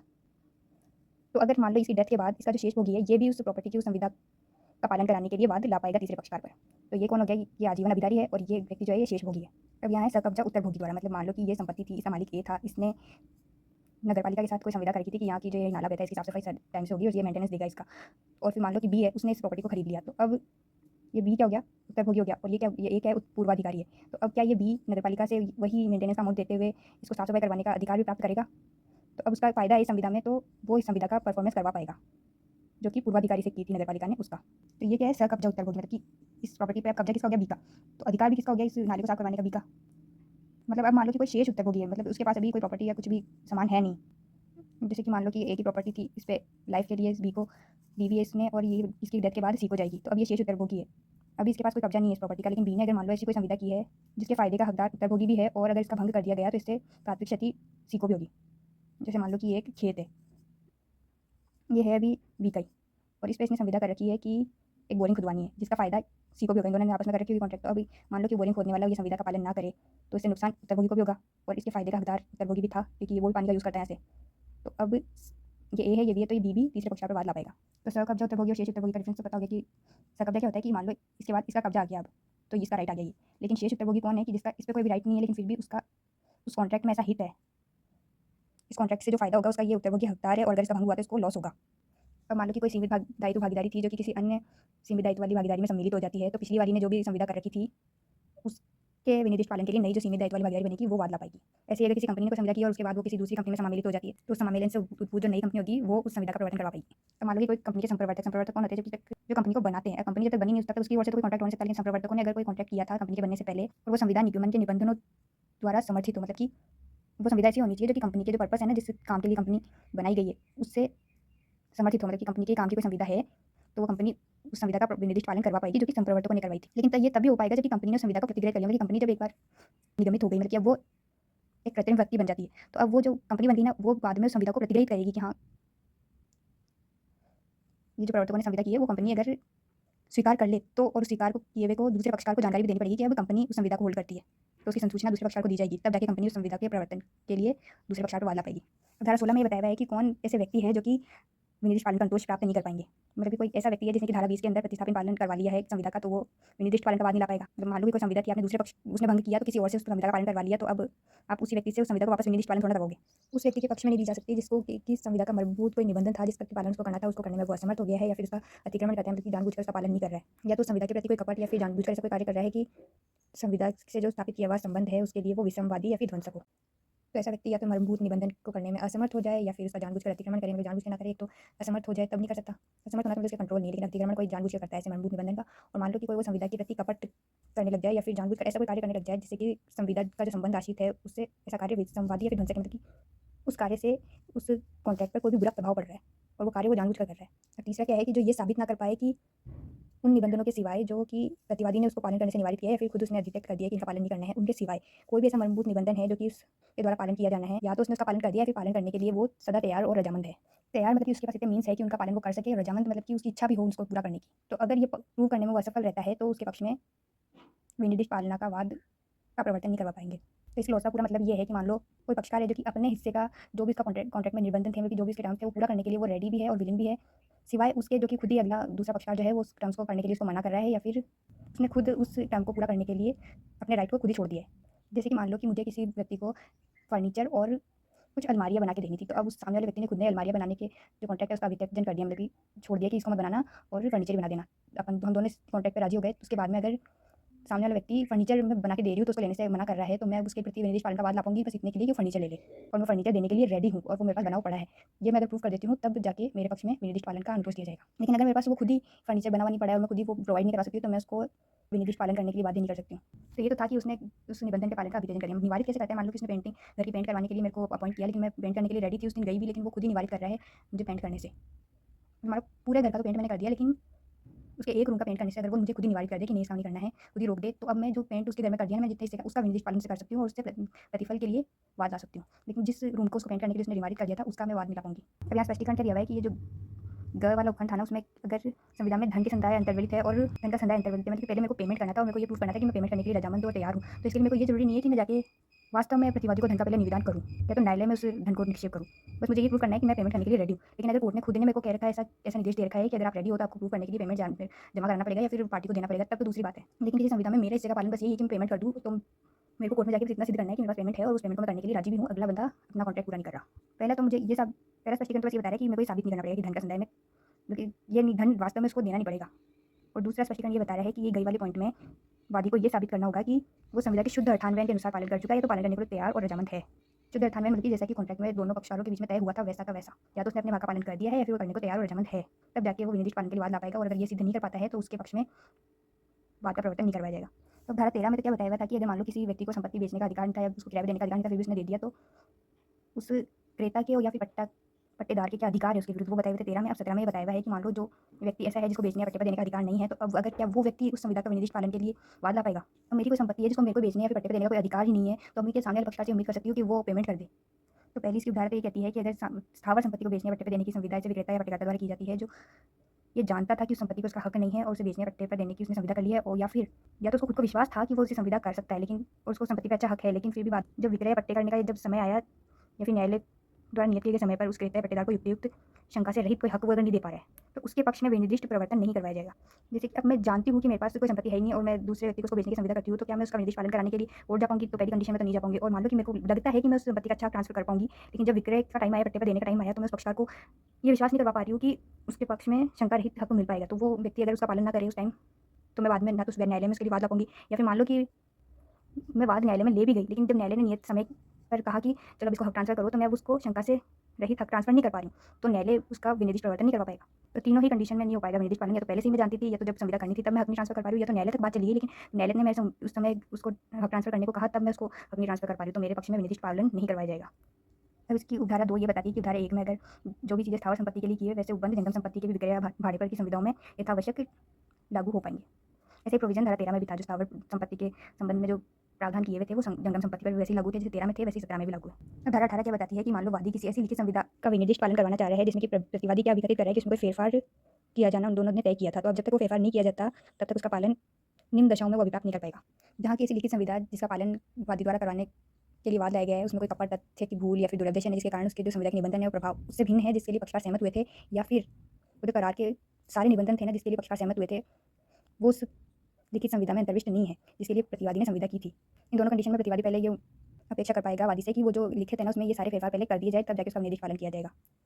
ये दूसरा खंड कहता है कि जो पक्षकारों का उद्देश्य था उस संविदा से ऐसे विधिक परिणाम पैदा करने का, वो जो संविदा लिखित में की गई है उसको विरचित नहीं कर पा रही है जो कि पक्षकारों ने परिकल्पित की थी।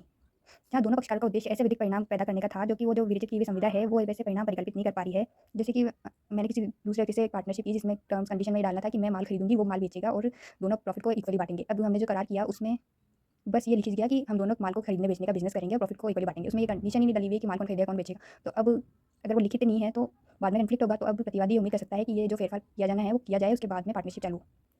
और तीसरा खंड कहता है कि ये तो संविदा का निष्पादन हो रहा है उसके पश्चात पक्षकारों ने कोई निबंधन में फेरफार तय कर लिया है, तो प्रतिवादी ये उम्मीद कर सकता है कि पहले जो लिखित संविदा थी उसमें ये सारे निबंधन भी जोड़े जाए ताकि बाद में कोई कन्फ्लिक्ट ना हो उनके बीच में, उसके बाद इसका विनिर्दिष्ट पालन कराया जाए। जैसे कि मैंने किसी से एक मकान बनाने का कॉन्ट्रैक्ट किया है, वो एक मंजिल का ही था, अब बाद में उसके जो मालिक है उसको ऐसे सोचा कि दूसरी मंजिल भी बनवानी है। अब मैंने एक मंजिल बना दी, अपना काम पूरा कर दिया, तो उसके बाद में अगर वो उम्मीद कर रहा है मेरे से कि दूसरी मंजिल भी बना देते हैं, दोनों ने तय किया, तो पहले मैं उम्मीद कर सकती हूँ कि पहले अपने कॉन्ट्रैक्ट में ये जोड़ो कि दूसरी मंजिल भी बनानी है, तब जाकर उसका विनिर्दिष्ट पालन करेंगे। तो ऐसी तीनों कंडीशन में जो लिखित संविदा थी उसमें पहले प्रतिवादी उम्मीद करेगा वादी से कि जो भी हमारे फेरफार किए जाने हैं उस लिखित में किए जाए, उसके बाद में उस संविदा का विनिर्दिष्ट प्रवर्तन करने को वो राजी हो। तो जब ऐसा लिखित बन जाएगा तब जाके कोर्ट विनिर्दिष्ट पालन करवा पाएगा। अब धारा 15 तो ये बताती थी कि कौन विनिर्दिष्ट अनुतोष पाने के लिए वाद ला पाएगा। अब ये धारा 19 बताती है कि किसके विरुद्ध ऐसा वाद लाया जा सकेगा। तो इसका टाइटल है कि पक्षकारों और उनके व्युत्पन्न पश्चातवर्ती अधिकार हक के अधीन दावा करने वाले व्यक्तियों के विरुद्ध अनुतोष। तो किन किन के विरुद्ध लाया जा सकेगा? दोनों पक्षकारों के विरुद्ध, कि मैं दूसरे पक्षकार के विरुद्ध ला सकती हूँ, दूसरा पक्षकार मेरे विरुद्ध ला सकता है। और खंड कहता है कि ऐसे मूल्यार्थ अंतरिति के सिवाय, मान लो कोई भी स्थावर या जंगम संपत्ति थी जिसको मैंने एक व्यक्ति से ट्रांसफर करने की संविदा की है, अब उसी संपत्ति को मैंने किसी तीसरे व्यक्ति को मूल्य के बदले में, और वो व्यक्ति तीसरा व्यक्ति जो सद्भावपूर्वक कार्य कर रहा था वापस ट्रांसफर कर दी। तो मूल्यार्थ अंतरिति के सिवाय जिसने अपना धन सद्भावपूर्वक तथा मूल संविदा की सूचना के बिना कोई हक उस संपत्ति में प्राप्त कर लिया है, तो इसके सिवाय कोई भी दूसरे व्यक्ति के विरुद्ध में वाद ला सकती हूँ जो उससे व्युत्पन्न ऐसे हक के अधीन दावा कर रहा हो जो कि संविदा के पश्चात उद्भूत हुई हो। तो जैसे मैंने किसी एक दूसरे व्यक्ति से तो संविदा की थी उसी प्रॉपर्टी को बेचने की, और तीसरे व्यक्ति से भी संविदा कर ली उस व्यक्ति के बाद में उसी संपत्ति को बेचने की, तो अगर वो तीसरा व्यक्ति उस संपत्ति पर अपना हक साबित करना चाह रहा है तो उस तीसरे व्यक्ति के विरुद्ध भी मैं वाद ला पाऊंगी। तो ए ने पहले बी से संविदा की, अब बी इस संविदा का विनिर्दिष्ट पालन कराने के लिए ए पे तो वाद ला ही पाएगा। अब बाद में ए ने उसी संपत्ति में सी को भी कोई हित दे रखा है, अब वो उस संपत्ति में अपना हक का दावा कर रहा है जो कि इस संविदा के बाद में उसको ट्रांसफर हुआ है, तो अब बी जो है ए के विरुद्ध भी ला पाएगा वाद और सी के विरुद्ध भी ला पाएगा कि संपत्ति मेरे को चाहिए। लेकिन अगर सी ने इसको कंसिडरेशन देके सद्भावना पूर्वक खरीद लिया होता है, इसको पता नहीं होता कि ये संपत्ति पहले बी को बिक चुकी है और इसने पेमेंट भी कर दिया ए को, तो इसके विरुद्ध बी नहीं ला पाएगा। अब तीसरी उपधारा क्या कहती है, धारणीय उपखंड, कि ऐसे व्यक्ति के विरुद्ध जो ऐसे हक के अधीन दावा कर रहा है जो हक संविदा से पहले से था और वादी को जानकारी भी थी उस हक के बारे में, लेकिन जो प्रतिवादी है ना उस हक को विस्थापित कर सकता था। जैसे कि ए ने एक प्रॉपर्टी जो बी को बंधक पे रख रखी थी, अब ए ने सी से संविदा कर ली उस प्रॉपर्टी को बेचने की। अब सी वादी है यहाँ, क्योंकि उसको विनिर्दिष्ट पालन करवाना है उस संपत्ति को लेने के लिए से, तो सी वादी है, वादी को पता है कि प्रॉपर्टी बंधक पे रखी हुई है, लेकिन ए ने ये कंडीशन लगाई थी कि मैं इसका पेमेंट कर दूंगा, तो जो मैं इसको पेमेंट करेगा। तो अब जो सी है ना उस प्रॉपर्टी को लेने के लिए ए पर तो वाद ला ही सकता है, सी पर भी वाद ला सकता है, जिसके पास मतलब बी पर वाद ला सकता है, उसके पास उसका कब्जा होगा, तो ये विनिर्दिष्ट पालन के लिए उसका कब्जा मांगेगा सी से, और इसका जो भी हक है इसको तो ए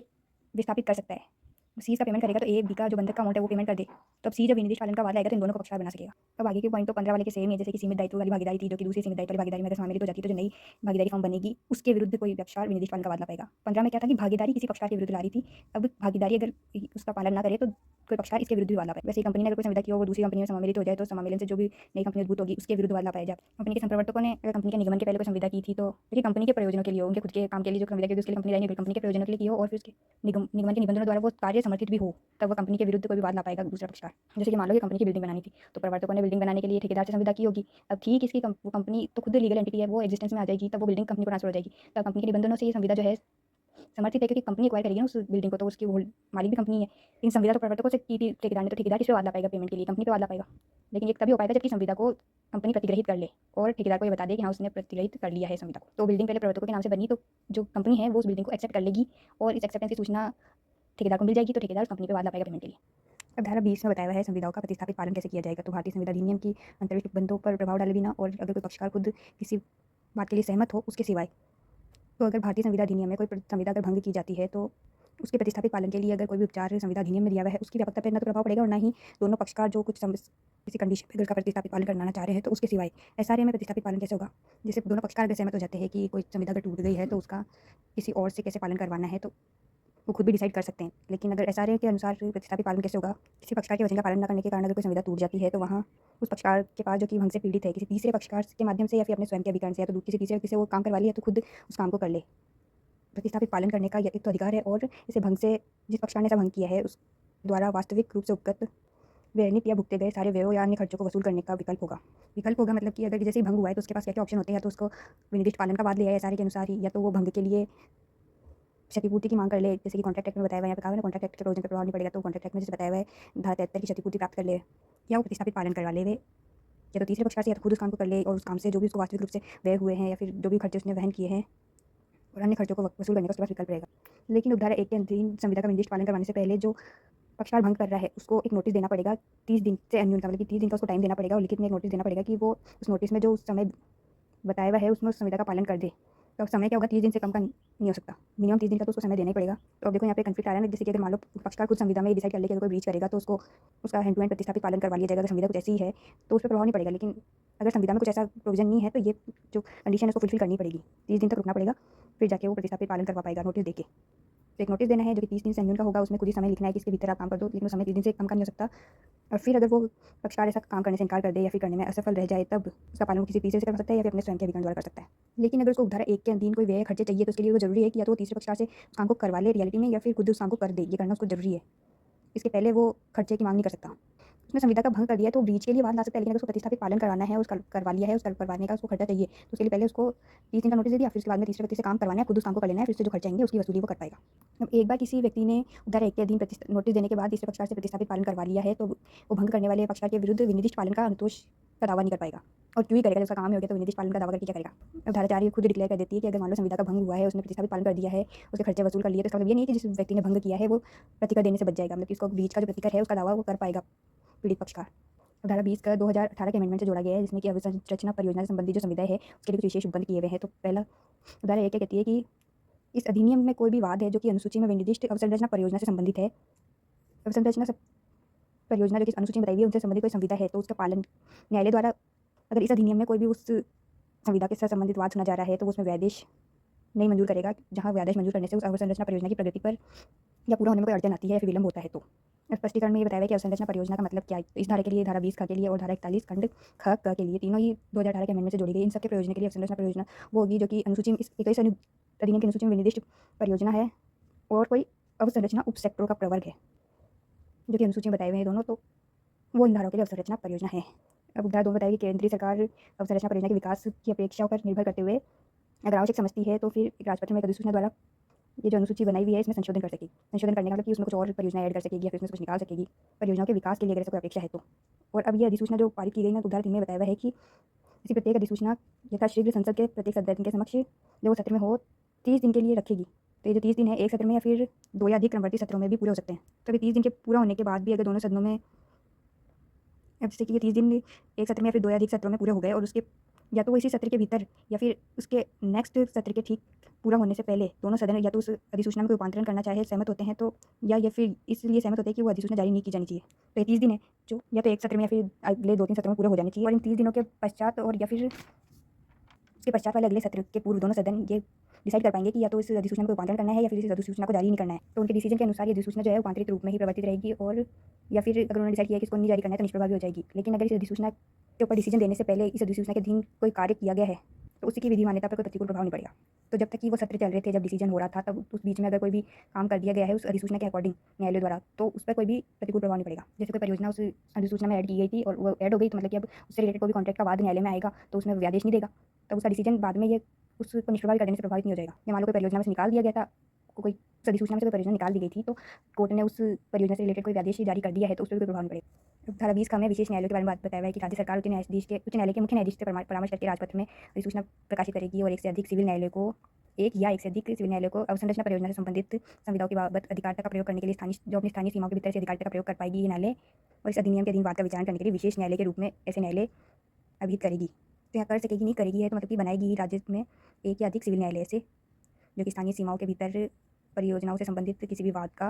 विचार करने के लिए विशेष न्यायालय के रूप में कार्य करेंगे। अब धारा 20 गए बताती है कि अगर सिविल प्रक्रिया संहिता में कुछ भी विनिर्दिष्ट होने के बावजूद भी इस अधिनियम के पूरे सारे के, मतलब ये जो परियोजना वाली ना उन बातों के ऊपर नहीं, बस इस अधिनियम के सारे प्रोविजन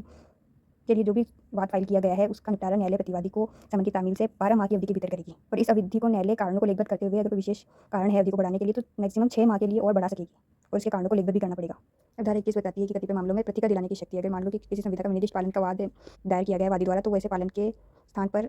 उसके भंग के लिए प्रतिकर का भी दावा कर सकेगा। क्योंकि एक ही वाद में वो उसके या तो विनिर्दिष्ट पालन करा दो या तो अगर वो भंग हो रहा है तो उसका प्रतिकर दिला दो, तो एक ही वाद में वो कर सकेगा दावा। और अगर ऐसा दावा किया जाता है तो फिर न्यायालय ये भी निश्चय करता है कि विनिर्दिष्ट पालन तो नहीं अनुमत किया जा सकता, लेकिन पक्षकार की भी जो संविदा हुई है उसका प्रतिवादी द्वारा भंग किया गया है तो वादी को उस भंग के लिए प्रतिकर पाने का हक है, तो वो वैसा प्रतिकर दिलाएगा। अब धारा 3 में बताया हुआ है कि मान लो कोई वाद ऐसा है जिसमें न्यायालय निश्चय करे कि उसका विनिर्दिष्ट पालन भी कराया जाना चाहिए और साथ में न्याय के लिए दृष्टि के लिए भी आवश्यक है कि संविधा का जो भंग किया था उस पक्षकार ने उसके लिए वादी को प्रतिकर भी दिलाया जाए, तो वो दोनों कार्य एक साथ कर सकता है। मतलब कि तो विनिर्दिष्ट पालन भी करा दे, उसको प्रतिकर भी दिलवा दे, क्योंकि प्रतिवादी ने एक बार का भंग तो किया ही था। अब यहाँ प्रतिकर का अवधारण न्यायालय कैसे करेगा, तो वो धारा 73 भारतीय संविधा अधिनियम के अनुसार ही जो सिद्धांत है उसका मार्गदर्शन उसी से मार्गदर्शित होगा। अब धारा 5 ये बताती है कि कोई भी प्रतिकर तब तक नहीं लिया जाएगा जब तक कि वादी ने अपने वाद पत्र में से प्रतिकर का दावा न किया हो। तो धारा 1 में पहले ही बताया हुआ है कि वो दावा कर सकता है प्रतिकर का भी, अगर भंग हो जाता है, विनिर्दिष्ट पालन नहीं हो पाता है, तो अगर वो दावा ही नहीं करता है तो प्रतिकर उसको नहीं दिलवाया जाएगा। लेकिन वाद पत्र में अगर उसने प्रतिकर का दावा नहीं किया है, वहाँ न्यायालय कार्यवाही के किसी भी प्रकरण में वादी को ये ऑप्शन दे सकता है कि वो वाद पत्र में इस प्रतिकर का दावा करने के लिए उस वाद पत्र को संशोधित कर ले, संशोधित करने की अनुज्ञा देगा और कुछ निबंधन भी लगा सकता है उस पर ऐसा करने के लिए, जो कि उसको न्यायसंगत लगे। स्पष्टीकरण में क्या बताया हुआ है कि अगर कोई ऐसी परिस्थिति है जिसके कारण संविधा का निर्दिष्ट पालन नहीं कराया जा सकता, तो भी न्यायालय को इस धारा द्वारा प्रदत्त अधिकार के प्रयोग से प्रवृत्त नहीं करेगा। मतलब कि मान लो कि कुछ भी ऐसा कारण है जिसकी वजह से अयोग्य हो गया है संविधा का विनिर्दिष्ट पालन किया जाना, तो अब इसका मतलब क्या है कि उसको प्रतिकर भी नहीं दिया जाएगा। मान लो संविधा किसी ऐसे माल के लिए की गई थी जिस पर अब बैन लग गया है, जिसकी वजह से उसका विनिर्दिष्ट पालन नहीं कराया जा सकता, तो अब क्या वो वादी प्रतिकर का भी उत्तरदायी नहीं, मतलब हकदार नहीं होगा, तो न्यायालय उसको प्रतिकर दिला पाएगा। ऐसी परिस्थिति न्यायालय की अधिकारिता के प्रयोग को प्रवृत्त नहीं करेगी। धारा 22 में बताया हुआ है कि सिविल प्रक्रिया संहिता में कुछ भी उल्लंघित होने के बावजूद भी अगर कोई स्थावर संपत्ति के अंतरण की संविधा का विनिर्दिष्ट पालन किया जा रहा है तो उस वाद में साथ के साथ क्या होगा, पालन के अतिरिक्त संपत्ति का कब्जा, और मान लो कि अगर संपत्ति विभाजित नहीं है तो उसका विभाजन और पृथक कब्जे की मांग कर सकेगा। और मान लो कि विनिर्दिष्ट पालन का जो वाद था उसको नामंजूर कर दिया जा रहा है, तो फिर कोई अन्य अंतोष जिसका कि वह हकदार हो, जैसे उसके द्वारा कोई भी अग्रिम धन दिया गया था, कोई निक्षेप अग्रिम धन निक्षेप बोलते कि एडवांस मनी को इसने दे रखी होगी, उसका वापस प्रदाय करने की मांग कर सकेगा। और इसके अलावा भी और भी कोई अंतोष है जिसके लिए हकदार है तो वो उसी वाद में मांग पाएगा। लेकिन क और ख की कोई भी अंतोष को तभी न्यायालय दिला पाएगा जबकि उसने उसका दावे में विनिर्दिष्ट उसकी मांग ना की हो। यहाँ परंतु के दिया हुआ अगर वाद पत्र में उसने अंतोष का दावा ना किया हो तो न्यायालय क्या कर सकती है, कार्यवाही के किसी प्रकरण में वाद पत्र में उस अंतोष का दावा जोड़ने के लिए उस वाद पत्र में संशोधन करने की अनुमति दे सकेगी और वो निबंधनों के अधीन होगा जो न्यायालय लगाए। उपधारा 3 में कहा हुआ है कि उपधारा 1 में अगर ये खंड ख में कोई भी अंतोष है, वो प्रतिकर का जो अंतोष है ना धारा 21 उसके अलावा कोई भी अंतोष की बात कर रहा है, तो खंड ख के अधीन कोई भी अंतोष अंदर करने की न्यायालय की शक्ति धारा 21 के अधीन प्रतिकर देने की उसकी शक्तियों के प्रतिकूल प्रभाव नहीं डालेगी। धारा 23 में बताया हुआ है कि जिस संविधा का विनिर्दिष्ट परिवर्तन करवाना है और उसका विनिर्दिष्ट परिवर्तन कराया जा सकता है, वो वाद ऐसा है। लेकिन वो जो संविधा थी ना उसमें खुद में उस संविधा के भंग की दशा में संदेह रकम के तौर पर कोई राशि जो है नामित की हुई हो और जो भंग कर रहा है ना व्यतिक्रम करने वाला पक्षकार उस रकम को देने के लिए रजामंद भी हो, ऐसा प्रोविजन होते हुए भी उस संविधा का विनिर्दिष्ट परिवर्तन करवाया जा सकेगा अगर न्यायालय को संविधा के निबंधनों और अन्य परिस्थितियों को ध्यान में रखते हुए ऐसा सही लगता हो। तो सही क्या लगना चाहिए, उसमें ऐसा लिखना चाहिए कि वो जो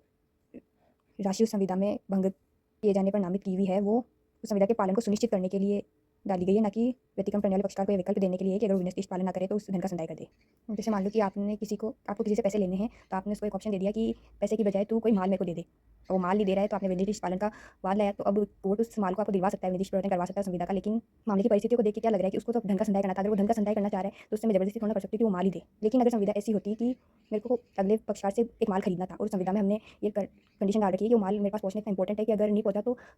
उसके लिए अपने एक शास्त्रीय मतलब कि प्रतिकर खुद ही निर्धारित कर रखा है कि नहीं दिया तो तुमने 1000 रुपये आपका पेमेंट करना पड़ेगा। तो अभी संविदा का भी निर्देश पालन करवाया जा सकता है, क्योंकि माल परिधान करना था। तो कोर्ट क्या करेगा, उस माल को ही परिधान करवाने का प्रतिकर दे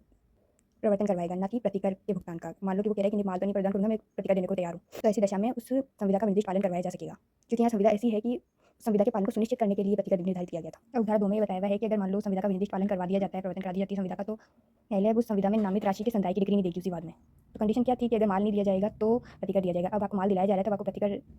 जो आपकी संविदा में नामित राशि है उसको डिग्री नहीं कर पाएगी न्यायालय। अब धारा 24 में बताया हुआ है कि मान लो आपके निर्दिष्ट पालन का जो वाद था वो खारिज कर दिया जाता है, तो अब कोई आप दूसरा वाद उस संविदा के भंग के लिए प्रतिकर के लिए नहीं ला पाओगे, लेकिन प्रतिकर के लिए वाद के अलावा और कोई भी वाद आप ला सकते हो। ऐसा अधिकार जो कि उस भंग के कारण उत्पन्न होता है प्रतिकर के अलावा, उसके लिए आप वाद ला पाओगे। अब धारा 25 बताती है कि कोई भी खुद पंचाट और व्यवस्थापनों को निष्पादित करने के लिए जो कि वसीयत में जो निर्देश दिए हुए हैं उनको विनिर्दिष्टता प्रवर्तित कराने के लिए जो पहले वाली धारा है वो भी लागू होंगी। कौन से पंचाटों और कौन से वसीयती निर्देशों के पालन में लागू होंगे प्रावधान, इस अध्याय के संविदा विषय उपबंध उन पंचाटों को लागू होंगे जिस पर मध्यस्थ और सुलह अधिनियम लागू नहीं होता है। तो जहाँ अधिनियम लागू होगा तो वो तो प्रोविजन उसके अनुसार गवर्न होंगे, लेकिन जहाँ नहीं लागू हो रहा है ऐसे पंचाट है जो कि इस अधिनियम के अधीन पारित नहीं किए गए उन पर लागू होंगे ये वाले प्रोविजन। और कोई भी बिल या कोड पत्र है उसके अंदर ऐसे निर्देश है जिसमें कोई विशिष्ट व्यवस्थापन, मतलब कि डेफिनेशन में जैसे अपने पढ़ा था कि कोई व्यवस्थापन है ना उसमें कोड पत्र या विल नहीं आता, लेकिन विल या कोड पत्र के अंदर कोई व्यवस्थापन, मतलब कि कोई भी ट्रांसफर की बात की हुई है, मतलब कि किसी प्रॉपर्टी को कैसे कहाँ ट्रांसफर करना है, वो होता है व्यवस्थापन। कोई भी व्यक्ति अपनी विल या कोड पत्र में ये निर्देश कर देता है कि किसी प्रॉपर्टी का उसकी जो इस प्रकार व्यवस्थापन होना है, तो उस व्यवस्थापन के निष्पादन करने के लिए अगर कोई संविदा है तो उस पर ही ये पहले वाले प्रोविजन लागू होंगे। तो कोई भी व्यक्ति अपनी विल या कोड पत्र में जैसे व्यवस्था करके गया है, निर्देश देके गया है कि ये वाली प्रॉपर्टी इसको बेचनी है और इस प्रॉपर्टी बेचने वगैरह का निष्पादन कौन करेगा, कैसे करेगा, सब कुछ वो निर्देशों में देके गया है, तो उन सब निर्देशों का पालन करने के लिए संविदा के विनिर्दिष्ट पालन के जो प्रोविजन दिए हुए हैं वो लागू होंगे। अगर वो निष्पादक जो नियुक्त करके गया था वो अगर इस निर्देशों के अनुसार काम नहीं कर रहा है, जिसमें कोई संविदा चीज़ का भंग कर रहा है, तो जो पक्षकार प्रभावित होगा उस निष्पादक पर वाद लाएगा विनिर्दिष्ट पालन का, और निष्पादक भी अगर ती पर विनिर्दिष्ट पालन का वाद ला पाएगा निष्पादक भी। और प्रोविजन कौन से लगेंगे जो पहले अपन ने पढ़े इस चैप्टर में। तो चैप्टर 3 है लिखितों का परिशुद्धिकरण। तो धारा 26 में बताया हुआ है कि कब कोई लिखित को परिशोधित किया जा सकेगा। कोई भी कॉन्ट्रैक्ट आपने बना रखा है उसमें कोई गलती हो गई तो उसको सुधारना चाहते हैं अगर पक्षकार, तो वो कब कर पाएंगे, जबकि पक्षकारों के कपट या परिस्थितियों की भूल के कारण कोई लिखित संविदा या अन्य लिखित जो कि किसी कंपनी के संगम अनुच्छेद ना हो। कंपनी के संगम अनुच्छेद को अगर परिवर्तित करना है तो उस पर कंपनी अधिनियम लागू होता है, इसीलिए उसको छोड़ा गया है। संगम अनुच्छेद होता क्या है, कंपनी अगर बनती है तो उसके क्या क्या ऑब्जेक्ट्स होंगे, उनके क्या कंपनी के क्या क्या राइट्स होंगे, क्या क्या अधिकारिता है उसकी, वो सब लिखा होता है उसके अंदर। तो इसके अलावा कोई भी लिखित अगर उससे पक्षकारों के वास्तविक आशय को अव्यक्त नहीं कर पा रही हो लिखित, तब दोनों में से कोई भी पक्षकार या उसका कोई हित प्रतिनिधि इस लिखित के परिशोधन के लिए वाद संचित कर सकते। पहले तो आप वाद ही संचित कर सकते हो सिर्फ इसीलिए कि इस लिखित में कोई सुधार करना है, या फिर वादी है अगर कोई जिसने वाद लाया है इस लिखित में उद्भूत किसी अधिकार के बारे में, तो कोई वादी है जो कि वाद लाया है जिसमें विवादक उस लिखित में उद्भूत कोई अधिकार है, तो वो ये भी विवेचन कर सकेगा कि उस लिखित में कोई परिशोधन किया जाए। एक तो आप सेपरेट वाद ही ले आओ परिशोधन के लिए, या तो आपका कोई वाद चल रहा है उसी लिखित से संबंधित किसी अधिकार के बारे में, तो वादी अपने वाद में उस लिखित को परिशोधित करने का दावा भी कर सकेगा। या खंड खंड ग क्या बताता है कि अगर खंड घ में कोई वादी है जो कि उस लिखित से संबंधित अधिकार के लिए कोई वाद लाए, तो उसमें प्रतिवादी जो अपनी प्रतिरक्षा करेगा तो उसके साथ में प्रतिवादी भी ये दावा कर सकता है कि उस लिखित का परिशोधन किया जाए। जैसे कि आपने कोई कॉन्ट्रैक्ट बनाया किसी माल को बेचने का और खरीदने का, मान लो कि वादी है जो कि दूसरे पक्षकार को वाद लाता है कि ये माल बेचे, और इस कॉन्ट्रैक्ट में अगर कोई भी मिस्टेक हो गई थी तो ये वाद जब लाया ना कि इस माल का परिधान जो करवाया जाए, उसके साथ साथ ये भी कह सकता है कि लिखित में जो गलती है उसको सुधार देवे। और मान लो कि ये वाद लाया है उस माल को दूसरे पक्षकार से खरीदने के लिए, तो ये जो दूसरा पक्षकार है वो भी अपनी प्रतिरक्षा में ये कह सकता है कि पहले इस कॉन्ट्रैक्ट में जो ये गलती हो रही है उसको सुधारा जाए। तो धारा 2 में बताया हुआ है कि अगर ऐसा कोई वाद लाया जाता है धारा 1 के अधीन और न्यायालय को ये प्रतीत होता है कि उस लिखित से पक्षकार को वास्तविक आशय व्यक्त नहीं हो रहा है, तो पर व्यक्ति जिसने सद्भावपूर्वक या मूल्यार्थ कोई उसने अधिकार अर्जित कर लिया हो उस पर प्रतिकूल प्रभाव डाले बिना ऐसा संशोधन कर सकेगा। मतलब कि ऐसा परिशोधन तभी किया जाएगा जबकि उससे किसी तीसरे व्यक्ति के मूल्यार्थ अर्जित अधिकार के ऊपर जिसने उसको सद्भावपूर्वक अर्जित किया है उसको कोई प्रतिकूल प्रभाव नहीं पड़ना चाहिए। जैसे कि मान लो कि यही कॉन्ट्रैक्ट था किसी माल को खरीदने का, यहाँ एक माल था, फिर इन्होंने खुद ने मौखिक रूप से ये भी स्वीकार किया कि दूसरा माल भी इसको बेचा जाएगा, स्वीकार कर लिया इन्होंने। अब उस व्यक्ति ने क्या किया, इस माल को किसी तीसरे को कंसिडरेशन के लिए बेच दिया। अब ये वाद लाया कि मेरे को ये माल वापस मतलब मेरे को बेचा जाए और साथ में ये जो माल की संविदा हुई थी इसका इसमें इंक्लूजन किया जाए। तो अब क्या इसको इंक्लूड कर पाएगा कोर्ट, क्योंकि किसी तीसरे व्यक्ति ने इसको अर्जित कर लिया है सद्भावना से और मूल्य देके, तो क्या ऐसा परिशोधन न्यायालय कर पाएगा, तो वो पॉसिबल नहीं है। तो ऐसी कंडीशन को छोड़कर अगर संभव है तो न्यायालय के विवेक पर है कि वो उसको परिशोधित करने का निर्देश दे सके। अब उदाहरण 3 में बताया हुआ है कि इस लिखित का पहले परिशोधन होगा और फिर अगर दावा करने वाले पक्षकार ने अपने विवेचन में ये प्रार्थना भी की हो कि उसका परिशोधन भी, इस कॉन्ट्रैक्ट का परिशोधन करने के बाद इसका विनिर्दिष्ट पालन भी करवाया जाए तो वो भी करवाया जाएगा। तो मान लो कि कोई केस चला, उसके बाद में पता चला कि इसमें कोई फ्रॉड है या फिर इसमें कोई भूल के कारण मिस्टेक रह गई है, तो उसका परिशुद्धिकरण तभी किया जाएगा जबकि आप अपनी विवेचनों या प्लेंट या फिर रिटन स्टेटमेंट में उसका विनिर्दिष्ट दावा नहीं कर देते हो तब तक। और मान लो कि आपने ऐसा अपनी विवेचनों में संतोष का दावा नहीं किया है, तो न्यायालय कार्रवाई के किसी प्रकरण में आपको ये निर्देश अनुज्ञा दे सकेगी कि आप उस अभिवचन में संशोधन कर लो। वो संशोधन न्यायालय के निबंधनों के अधीन होगा। अध्याय 4 में बताया हुआ है संविदाओं का अगर कोई विखंडन नहीं कराना चाहता, दो पक्षकारों ने अगर कोई संविदा कर ली है तो उसका एक भी पक्षकार चाहे तो उसका विखंडन कब करवा सकेगा कि अब उसको अपना दायित्व जो संविदा से उद्भूत हो गया उसको पालन ही ना करना पड़े। तो किसी संविदा में हितबद्ध कोई व्यक्ति उसे विखंडित करने के लिए वाद ला सकेगा। तो सिर्फ संविदा के पक्षकार ही नहीं, अगर उस संविदा से किसी दूसरे के हितों पर प्रभाव पड़ रहा है तो उस संविदा में हितबद्ध कोई भी व्यक्ति उस संविदा के विखंडन के लिए वाद ला सके। विखंडन निम्न दशाओं में किया जा सकेगा, जबकि संविदा ऐसी हो जो कि वादी द्वारा शून्य करनी या पर्यवस्य हो। तो शून्य करनी कब हो जाती है, जबकि वो फ्रॉड, मिसरिप्रेजेंटेशन या फिर किसी मिस्टेक से प्रभावित हो, या फिर पर्यवस्य कब होती है जब मान लो कि वादी को उस संविदा को खत्म करने का कोई अधिकार हो, जैसे कि ऐच्छिक साझेदारी जब होती है तब वो किसी साझेदार की इच्छा पर विखंडित की जा सकती है। ये संविदा ऐसे हेतुकों से विधि विरुद्ध हो जो कि इसको देखने से तो प्रकट नहीं हो रहे, लेकिन और प्रतिवादी का दोष जो है वादी से अधिक है वैसी संविदा में। मान लो कि आपने किसी से संविदा कर दी है कि वो आपको गन्स प्रोवाइड करेगा और वो कहीं विदेश से गन्स को इंपोर्ट करेगा। अब उस विदेशी कंट्री से ऐसी गन्स को इंपोर्ट करना विधि विरुद्ध है। अब देख के तो इस कॉन्ट्रैक्ट का ऐसा नहीं लग रहा था कि ये विधि विरुद्ध होगा, लेकिन जो प्रतिवादी है ना उसने वादी को एक विश्वास दिलवाया कि ये सही कॉन्ट्रैक्ट है और उस हिसाब से वादी ने उसके साथ कॉन्ट्रैक्ट कर लिया। बाद में अगर उसको पता चलता है कि विधि विरुद्ध है और इसमें उसकी कोई गलती नहीं है तो ऐसे कॉन्ट्रैक्ट को कैंसिल कराया जा सकेगा। अब धारा 2 में बताया है कि धारा 1 में कुछ भी उपबंधित हो, लेकिन न्यायालय ऐसी संविदाओं का विखंडन नामंजूर कर सकेगा जहाँ वादी ने अव्यक्त विवक्षित संविदा का अनुसमर्थन कर दिया हो। मान लो कि कोई संविदा थी जो कि वादी के पक्ष में तुल्यकरणीय थी, लेकिन उसने उस संविदा में कोई लाभ अर्जित कर लिया। जैसे कि मान लो कि आपने ए ने किसी भी व्यक्ति को एक अपनी बुक ज़बरदस्ती खरीदवाई या फिर फ्रॉड करके खरीदने को कहा। अब ये क्या कर सकता है, इसको कैंसिल करवा सकता है संविदा को, लेकिन उसने वो बुक ली और किसी तीसरे पक्षकार को बेच दी, तो अब उसने अव्यक्त विवक्षित उस संविदा का अनुसमर्थन कर दिया, तो अब इस संविदा को कैंसिल नहीं करवाया जा सकता। ये संविदा करने के बाद परिस्थितियों में ऐसी कोई तब्दीली हो गई, ऐसा कोई परिवर्तन हो गया है जो कि प्रतिवादी के किसी कार्य के कारण नहीं हुआ है, और ऐसी परिवर्तन के कारण पक्षकारों को उसी स्थिति में सार्थक प्रत्यावर्तित नहीं किया जा सकता जैसे कि संविदा के पहले थे। जैसे कि मान लो आपने किसी व्यक्ति से कॉन्ट्रैक्ट किया कि वो आपको 5 मंजिल का घर बना के देगा। अब जब ये कॉन्ट्रैक्ट किया था ना, तब मान लो कि ये लॉ बनने की तैयारी हो रही थी कि इस एरिया में 3 मंजिल से ज़्यादा का घर नहीं बनेगा। अब चौथी मंजिल बन गई और ये लॉ पारित हो गया, प्रवर्तित हो गया। अब इस कॉन्ट्रैक्ट को पक्षकार कैंसिल कराना चाह रहा है कि आपको जब पता था कि 5 मंजिल का नहीं बन पाएगा तो आपने किया क्यों? तो अब क्या इस कॉन्ट्रैक्ट को कैंसिल किया जा सकता है? 4 मंजिल का तो घर बन गया है। नहीं सोचा था कि 5 मंजिल का जो अपन घर बना के देंगे ये विधि विरुद्ध बाद में हो ही जाएगा, कंफर्म तो था नहीं कुछ। तो अब ऐसे में ये संविदा कैंसिल नहीं कराई जा सकती, जितना उसने काम कर दिया उसका पैसा तो देना ही पड़ेगा वादी को। अब खंड ग में बताया हुआ है कि संविदा के अस्तित्व के दौरान अगर किसी पर व्यक्ति ने सद्भावपूर्वक सूचना के बिना कोई मूल्यार्थ अधिकार अर्जित कर लिया है तो ऐसी संविदा का भी विखंडन नहीं होगा। पहले वाले में तो वो बुक का एग्जांपल लिया था, जैसे कि मान लो बुक बेची किसी ने जबरदस्ती और जिसने खरीदी उसने उसको खुद ट्रांसफर कर दिया किसी और को। अब मान लो कि किसी ने आपसे जबरदस्ती गन पॉइंट पर रखकर आपकी कार खरीदी,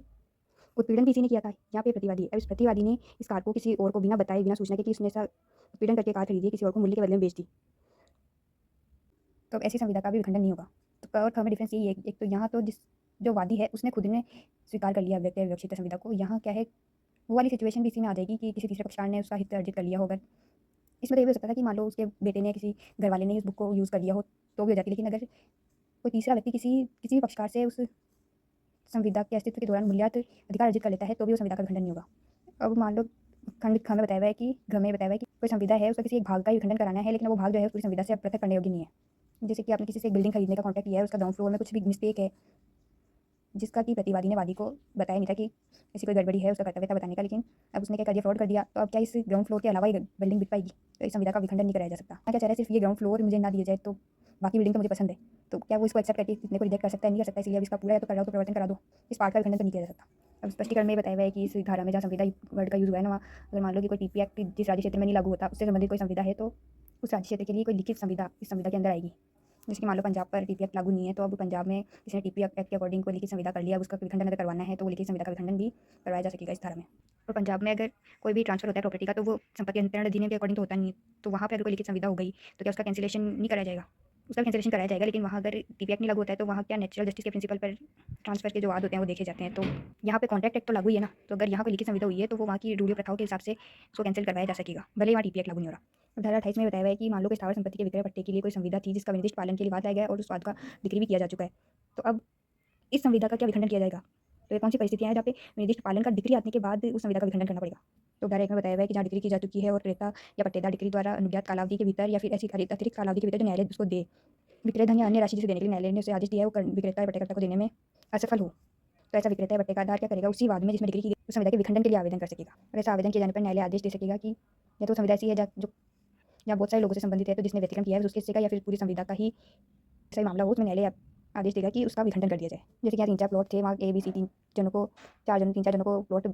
खरीदने थे। अब इन्होंने विनिर्दिष्ट पालन का वाद लाया और डिग्री प्राप्त कर ली। अब कोर्ट ने इनको आदेश दिया कि भाई इतने टाइम में पहले पैसे जमा करा दो। तो ये पैसे जमा कराने में मान लो ए ने व्यतिक्रम कर दिया तो बस इसके भाग का विखंडन हो जाएगा। मान लो कोई नॉर्मल कॉन्ट्रैक्ट है जो एक ही व्यक्ति ने पट्टे पर या फिर विक्रय के लिए विनिर्दिष्ट पालन का वाद दायर किया और उसको कहा गया कि पैसे दे दो, नहीं दे रहा है, व्यतिक्रम कर रहा है, तो पूरी संविदा का विखंडन किया जाएगा। अब उधार 2 बताती है कि उधार 1 में अगर संविदा विखंडित करी जाती है तो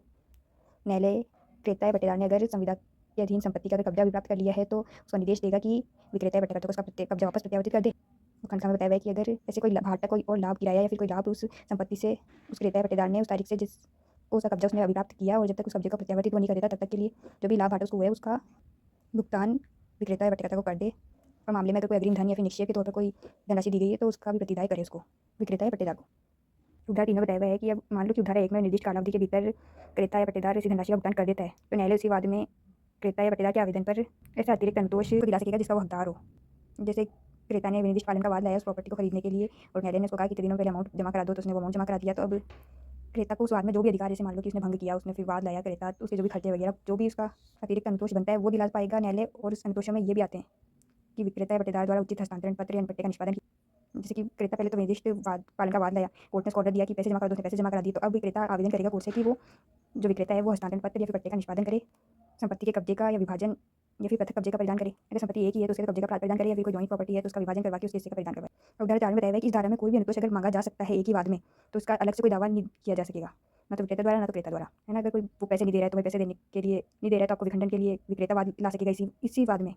और अगर मान लो कि क्रेता ने पैसे दे दिए थे तो उसका हस्तांतरण के लिए अगर कोई भी अनुतोष इस प्रॉपर्टी से रिलेटेड मांग सकता था तो उसी वाद में मांगेगा, अलग से दावा नहीं कर पाएगा वो। अब इस धारा में कोई भी अगर कार्यवाही के खर्चे होते हैं तो वो कौन भुगतेगा, वो न्यायालय के विवेकाधीन होगा। अब जैसा आपने पहले पढ़ा था कि विनिर्दिष्ट पालन के बाद में कोई भंग के लिए प्रतिकर का दावा भी कर सकता है, वैसे ही मान लो कि विनिर्दिष्ट पालन अगर नहीं हुआ तो विखंडन का भी दावा किया जा सकता है। जैसे कि किसी लिखित संविदा के विनिर्दिष्ट पालन के बाद संचित करने वाला वादी अगर उसका विनिर्दिष्ट पालन ना हो तो अनुकल्पित ऑप्शन में यह प्रार्थना कर सकेगा कि संविदा का निर्दिष्ट पालन अगर नहीं हो पा रहा है उसको खंडित कर दिया जाए और वो जो लिखित संविदा है उसका रद्द भी करना पड़ेगा। तो उस लिखित को रद्द करने के लिए न्यायालय को प्रेरित कर दिया जाए और न्यायालय अगर विनिर्दिष्ट प्रवर्तन कराने से इनकार कर देती है तो उसको तदनुसार संविदा को खंडित कर देगी और वो जो लिखित उसको प्रेरित किया जाएगा उसको रद्द करेगी, फिर उसको प्रेरित किए जाने का निर्देश भी देगी। अब जैसे संविदा का जो डॉक्यूमेंट है वादी प्रतिवादी दोनों के पास होता है तो प्रतिवादी अगर उसका विनिर्दिष्ट पालन नहीं करा तो डॉक्यूमेंट कोर्ट मांगेगी कि मेरे को प्रेरित कर दो ताकि इसको रद्द किया जा सके। अब धारा 30 में बताया हुआ है कि विखंडित करने वाला जो पक्षकार है उससे न्यायालय सामने बरतने की अपेक्षा कर सकेगी वो दूसरे पक्षकार को ऐसा कोई फायदा जो उसने उस संविदा से प्राप्त किया हो उसका यथाशक्य प्रत्यावर्तित कर दे और अगर नहीं दे पा रहा है तो उसका प्रतिकर दे दे। जैसे कि वो बुक थी तो उसको आपको सेलर ने जबरदस्ती बेचा था, तब उस बुक को आपको वापस रिटर्न करना पड़ेगा। और मान लो कि आपने उस बुक को यूज़ कर दिया या कट फट गई है कहीं से तो अब उसको वापस आप रिटर्न नहीं कर सकते किसी भी तरीके से, तो उसका प्रतिकर आपको देना पड़ेगा, तब जाके संविदा विखंडित होगी। बुक पूरी नहीं दे सकते तो विखंडित ही नहीं होगी संविदा। लेकिन मान लो कि अगर वो बुक को थोड़ा भी डैमेज आपने कर दिया किसी भी तरीके से तो उस डैमेज का आपको प्रतिकर देना पड़ेगा। तो वो बुक आपका सही सलामत पड़ी है तो उस बुक को आपको वापस रिटर्न करना पड़ेगा। धारा 31 में बताया हुआ है कि अगर कोई लिखित संविदा का विखंडन तो आपने पहले पढ़ लिया कि हाँ चलो संविदा अगर मौखिक हो चाहे लिखित तो संविदा का विखंडन तो किया जा सकता है। लेकिन मान लो कि आपने कोई लिखित में कॉन्ट्रैक्ट कर दिया है तो इसको तो कैंसिल करना पड़ेगा, नहीं तो बाद में वो वापस वाद ले आएगा। या फिर इस लिखित के रहने से कोई भी नुकसान अगर वादी को हो रहा है तो इस लिखित को भी कैंसिल करना पड़ेगा। जैसे मान लो कि किसी ने फ्रॉड से कोई रजिस्ट्री करवा लिया कि प्रॉपर्टी को खरीदने की, तो अब उस रजिस्ट्री को भी कैंसिल करना पड़ेगा। वो कॉन्ट्रैक्ट कैंसिल आप करवा लोगे ऊपर। तो ये लिखित कब कैंसिल होता है और कैसे होता है वो धारा 31 में बताया हुआ है कि रद्दकरण का आदेश कब दिया जाएगा। तो कोई व्यक्ति जिसके विरुद्ध कोई लिखित शून्य करनी हो और जिसको युक्त आशंका है कि अगर ये लिखित विद्यमान छोड़ दिया गया तो उससे उसको गंभीर क्षति कर सकेगा, तो उसको शून्य करनी न्यायित करने के लिए वाद ला सकेगा वो पक्षकार। और न्यायालय के विवेक पर होगा कि वो उस लिखित को परिधान करने और रद्द करने का आदेश दे। और अगर ऐसा लिखित रजिस्ट्रीकरण अधिनियम के दिन रजिस्ट्रीकृत हो तो न्यायालय अपनी डिग्री की प्रतिलिपि ऐसे ऑफिसर को भेजेगा जिसके कार्यालय में वह लिखित रजिस्ट्रीकृत है और ऐसा ऑफिसर अपनी पुस्तकों में जो लिखित की प्रति उसके पास है उस पर रद्दकरण तथ्य की टिप्पणी कर देगा, मतलब उस लिखित की जो प्रति उसके पास है उस पर रद्दकरण लिख देगा। धारा 32 में ये बताया हुआ है कि अगर कोई लिखित भागता रद्द भी किया जा सकता है कि जहाँ किसी लिखित के विभिन्न अधिकारों और विभिन्न बाध्यताओं से संबंधित है, बाध्यताओं का साक्ष्य है, तो वहाँ उचित मामले में उसको भागता भी रद्द कर सकेगा और अवशिष्ट जो है उसका वैसा ही बना रहेगा। जैसे किसी लिखित में आपने लिख रखा है कि आपको ये वाली संपत्ति बेची जाएगी, ये वाली में अगर उसने फ्रॉड या मिसप्रेजेंटेशन की थी तो बस इतने का इस लिखित को कैंसिल करवाया जा सकेगा। अब धारा 33 में वैसे ही बताया हुआ है कि अगर कोई फ़ायदा उसने प्राप्त किया है तो उसको प्रत्यावर्तित करने की अपेक्षा की जाएगी। तो जब किसी लिखित का रद्दीकरण न्यायित किया जाता है तो न्यायालय उस पक्षकार से जिसको अनुतोष अंदर किया जा रहा है उससे अपेक्षा करेगा कि दूसरे पक्षकार को कोई फ़ायदा जो उसने उस पक्षकार से प्राप्त किया है उसको यथावश्यक किया तो प्रत्यावर्तित कर दे और ऐसा प्रतिकर दे जो न्याय द्वारा अपेक्षित हो। तो यहाँ 4 प्रॉपर्टी बेचने का था, इस वाली प्रॉपर्टी को बेचने का उसको कैंसिल करवाना है और इसके लिए अगर कोई भी एडवांस उसने दे रखा था इस प्रॉपर्टी से रिलेटेड तो उस एडवांस को वापस करने का आदेश दिया जाएगा। तो ऊपर वाली उदाहरण में तो बताया हुआ है कि किसी पक्षकार ने रद्द करने के लिए अनुतोष की मांग ही की थी और यहाँ है अगर किसी प्रतिवादी ने प्रतिरक्षा में ऐसे रद्दकरण की मांग की हो तो प्रतिवादी से भी अपेक्षा की जाएगी कि दूसरे पक्षकार को कोई फायदा जो उसने संविदा से प्राप्त किया हो उसको प्रत्यावर्तित कर दे या उसके लिए प्रतिकर दे। और ऊपर वाले खंड में तो वो प्रतिरोध इसलिए कर रहा था कि वो संविदा शून्य करनी है और यहाँ किस आधार पर प्रतिरोध कर रहा है कि वो जब संविदा की गई तो वो धारा 11 के अधीन संविदा करने के लिए सक्षम ही नहीं था। प्रतिवादी ऐसा कह रहा है सक्षम नहीं था तो संविदा शून्य है, तो भी प्रतिवादी को दूसरे पक्षकार को संविदा के दिन जो भी उसने फायदा प्राप्त किया उस विस्तार तक प्रत्यावर्तित करने की अपेक्षा कर सकेगा जहाँ तक कि उससे या फिर उसकी संपदा को उससे फायदा पहुँचा है। जैसे मान लो कि एक माइनर है, उसने एक मेजर से लोन ले लिया, उस लोन के अमाउंट को उसने यूज़ कर लिया, तो अब वो जाके इस संविदा को रद्द कराना चाह रहा है। ये जो लोन का एग्रीमेंट था उसको रद्द कराना चाह रहा है। तो अब जो लोन का अमाउंट उसने यूज़ कर लिया है ना, उसका उसको प्रत्यावर्तन करना पड़ेगा। जैसे कि मान लो कि उसने लोन दिया था क्योंकि इसके पास अपनी नेसेसिटीज़ पूरी करने के लिए पैसे नहीं थे, तो उस जो नेसेसिटीज़ के लिए उसने यूज़ किया उस अमाउंट को उसको तो वो प्रदान करेगा, लेकिन क्योंकि उस लोन से उसको फ़ायदा हुआ। लेकिन मान लो लोन अगर ऐसे दे दिया होता कि वो नेसेसिटीज़ भी कर रहा है और आधा अमाउंट लग्जरी में उसको यूज़ कर ले रहा है, तो यहाँ क्या लोन देने वाले की गलती है? जहाँ तक उसकी नेसेसिटीज़ की बात है, वो तो वो कलेक्ट कर सकता है उसकी प्रॉपर्टी में से, एक क्वासी कॉन्ट्रैक्ट बन जाएगा यहाँ। लेकिन मान लो एक माइनर है, उसको कुछ समझ बूझ नहीं है, उसको ज़बरदस्ती किसी दूसरे पक्षकार ने लोन दे दिया और अब ये माइनर चाहता है कि इस लोन का जो एग्रीमेंट इसको कैंसिल किया जाए, और उसने कोई भी उस लोन के अमाउंट का यूज़ नहीं किया अपनी ना तो नेसेसिटीज़ के लिए, ना तो किसी काम के लिए, तो इस पूरे संविदा को कैंसिल करा देगा। इसने कुछ लिया ही नहीं है तो उसको वापस देना नहीं पड़ेगा, लेकिन इसने कुछ लिया है जिससे कि इसको इसकी संपदा को फायदा हो रहा है, तो इसका प्रत्यावर्तन इसको करना पड़ेगा। अध्याय 6 में बताया हुआ है घोषणात्मक डिग्रियाँ। धारा 34 के अनुसार कोई व्यक्ति अपनी प्रास्थिति या फिर उसके किसी अधिकार की घोषणा के लिए वाद ला सकेगा, और ये जो घोषणा करनी है नहीं करनी है, न्यायालय का विवेकाधिकार होगा। तो कोई व्यक्ति जो कोई विधिक हैसियत रखता है, मतलब मान लो कि कोई किसी का पार्टनरशिप का पार्टनर है, या फिर कोई किसी व्यक्ति का अडॉप्टेड बच्चा है, तो ऐसी कोई विधिक हैसियत है, या फिर कोई संपत्ति के बारे में किसी अधिकार के हकदार है कोई व्यक्ति, तो ऐसे व्यक्ति के विरुद्ध जो ऐसी हैसियत का या ऐसे अधिकार के हक का प्रत्याख्यान कर रहा है, मतलब कि इसको नकार रहा है, या कोई ऐसा व्यक्ति जो ऐसा प्रत्याख्यान करने में हितबद्ध हो, उसके विरुद्ध वाद संचित कर सकेगा। जैसे कि मान लो कि एक व्यक्ति है जिसने अडॉप्ट किया किसी बच्चे को, और उसकी जो बाकी के भाई बहन हैं उस व्यक्ति के, वो नहीं मान रहे उस अडॉप्शन को, तो वो बस डिक्लेयर करवाने के लिए वाद ला पाएगा। तो वो व्यक्ति जो बाकी के लोग हैं वो क्या होगा, हितबद्ध हैं प्रत्याख्यान करने में। तो ऐसी सिचुएशन में न्यायालय विवेक के अनुसार घोषणा कर सकेगा। कोई भी वादी सिर्फ ऐसी डिक्लेरेशन के लिए वाद ला सकेगा, उसके लिए जरूरी नहीं कि और भी कुछ वो मांगे। अन्य अतिरिक्त अनुतोष की मांग करने के लिए कोई कंपल्सन नहीं है, मतलब कि सिर्फ घोषणात्मक डिग्री पाने के लिए वाद लाया जा सकता है, लेकिन कोई भी न्यायालय वहाँ ऐसी घोषणा नहीं करेगा ताकि उस घोषणा मात्र के अतिरिक्त और कोई अनुतोष मांगना योग्य वो है, फिर भी वैसा करने में लोभ कर रहा है। जैसे कि एक संपत्ति है, अभी कोई व्यक्ति कह रहा है कि मेरे को बस इसका मालिक डिक्लेयर कर दो, तो डिक्लेयर कैसे कर दो? अब किसी को आपको साबित करना पड़ेगा कि आपके पास इस संपत्ति का टाइटल है, इसका कब्जा है। आप उस बाद में सिर्फ ये मांग रहे हो कि मेरे को इसका ओनर डिक्लेयर कर दो, तो कैसे कर देगा? आपको प्रूफ करना है कि इसका टाइटल आपके पास है, और मान लो किसी और के पास इसका कब्जा है, तो वो कब्जा भी आपको इस बाद में मांगना पड़ेगा। अब ये सब नहीं मांग रहे हो, बस डिक्लेरेशन मांग रहे हो, तो ऐसी दशा में ऐसी घोषणा नहीं करी जाएगी। स्पष्टीकरण ये बताया हुआ है कि कोई भी न्यासी अगर है तो उस हक का प्रत्याख्यान करने के लिए हितबद्ध व्यक्ति हो सकता है। यहाँ पर पढ़ा था ना हितबद्ध व्यक्ति कौन हो सकता है, तो उसमें न्यासी भी इंक्लूड है। न्यासी कौन है? जो ऐसे व्यक्ति के हक के प्रतिकूल हो जो अस्तित्व में नहीं है, और अगर ऐसा व्यक्ति अस्तित्व में होता तो ये न्यासी उसका न्यासी होता। जैसे कि एक व्यक्ति को अपॉइंट किया हुआ है कि एक जो अनबॉर्न चाइल्ड है उसकी जो प्रॉपर्टी है उसका उसको देख रेख करना है, लेकिन अभी वो अनबॉर्न चाइल्ड अभी अस्तित्व में आया नहीं, तो अगर ये अस्तित्व में आ जाता है व्यक्ति, तो इसकी प्रॉपर्टी में ये ट्रस्टी हितबद्ध होगा, और ये न्यासी जो है इस व्यक्ति के टाइटल को डिक्लेयर करने के लिए वाद ला पाएगा। तो यहाँ तो टाइटल की बात होगी। मान लो कि एक अनबॉर्न चाइल्ड है और किसी व्यक्ति ने इस अनबॉर्न चाइल्ड को अडॉप्ट किया था। अब उस व्यक्ति की मृत्यु होने वाली थी, तो उसने एक ट्रस्टी नियुक्त किया कि जब ये चाइल्ड, तो जब वो बच्चा अस्तित्व में आ जाएगा, तो इस व्यक्ति के बाद उसका वो ट्रस्टी होगा, उसकी देखरेख करेगा, और उसका जो प्रॉपर्टी में हिस्सा वगैरह है वो भी उसकी भी देखरेख करेगा। तो अब मान लो कि इसकी डेथ हो गई और इसके जो भाई बहन थे वो मना कर रहे हैं कि ये अडॉप्टेड सन नहीं है, तो बस ट्रस्टी जो है इस व्यक्ति इस माइंड बच्चे के बिहाफ पे वाद ला पाएगा कि इसका ये अडॉप्टेड चाइल्ड है, इसको डिक्लेयर कर दो। अब ये धारा 35 में बताया हुआ है कि जो घोषणा अगर कर दी जाती है तो इसका प्रभाव किस पक्षकारों पर होगा, तो सिर्फ इस घोषणा का प्रभाव वाद के पक्षकारों पर होगा और उनसे व्युत्पन्न अधिकार के द्वारा दावा करने वाले व्यक्तियों को आबद्ध करती है। तो जैसे ये प्रॉपर्टी है, तो इसका अगर डिक्लेरेशन कर दिया कि ये व्यक्ति मालिक है और जो दूसरे लोग थे वो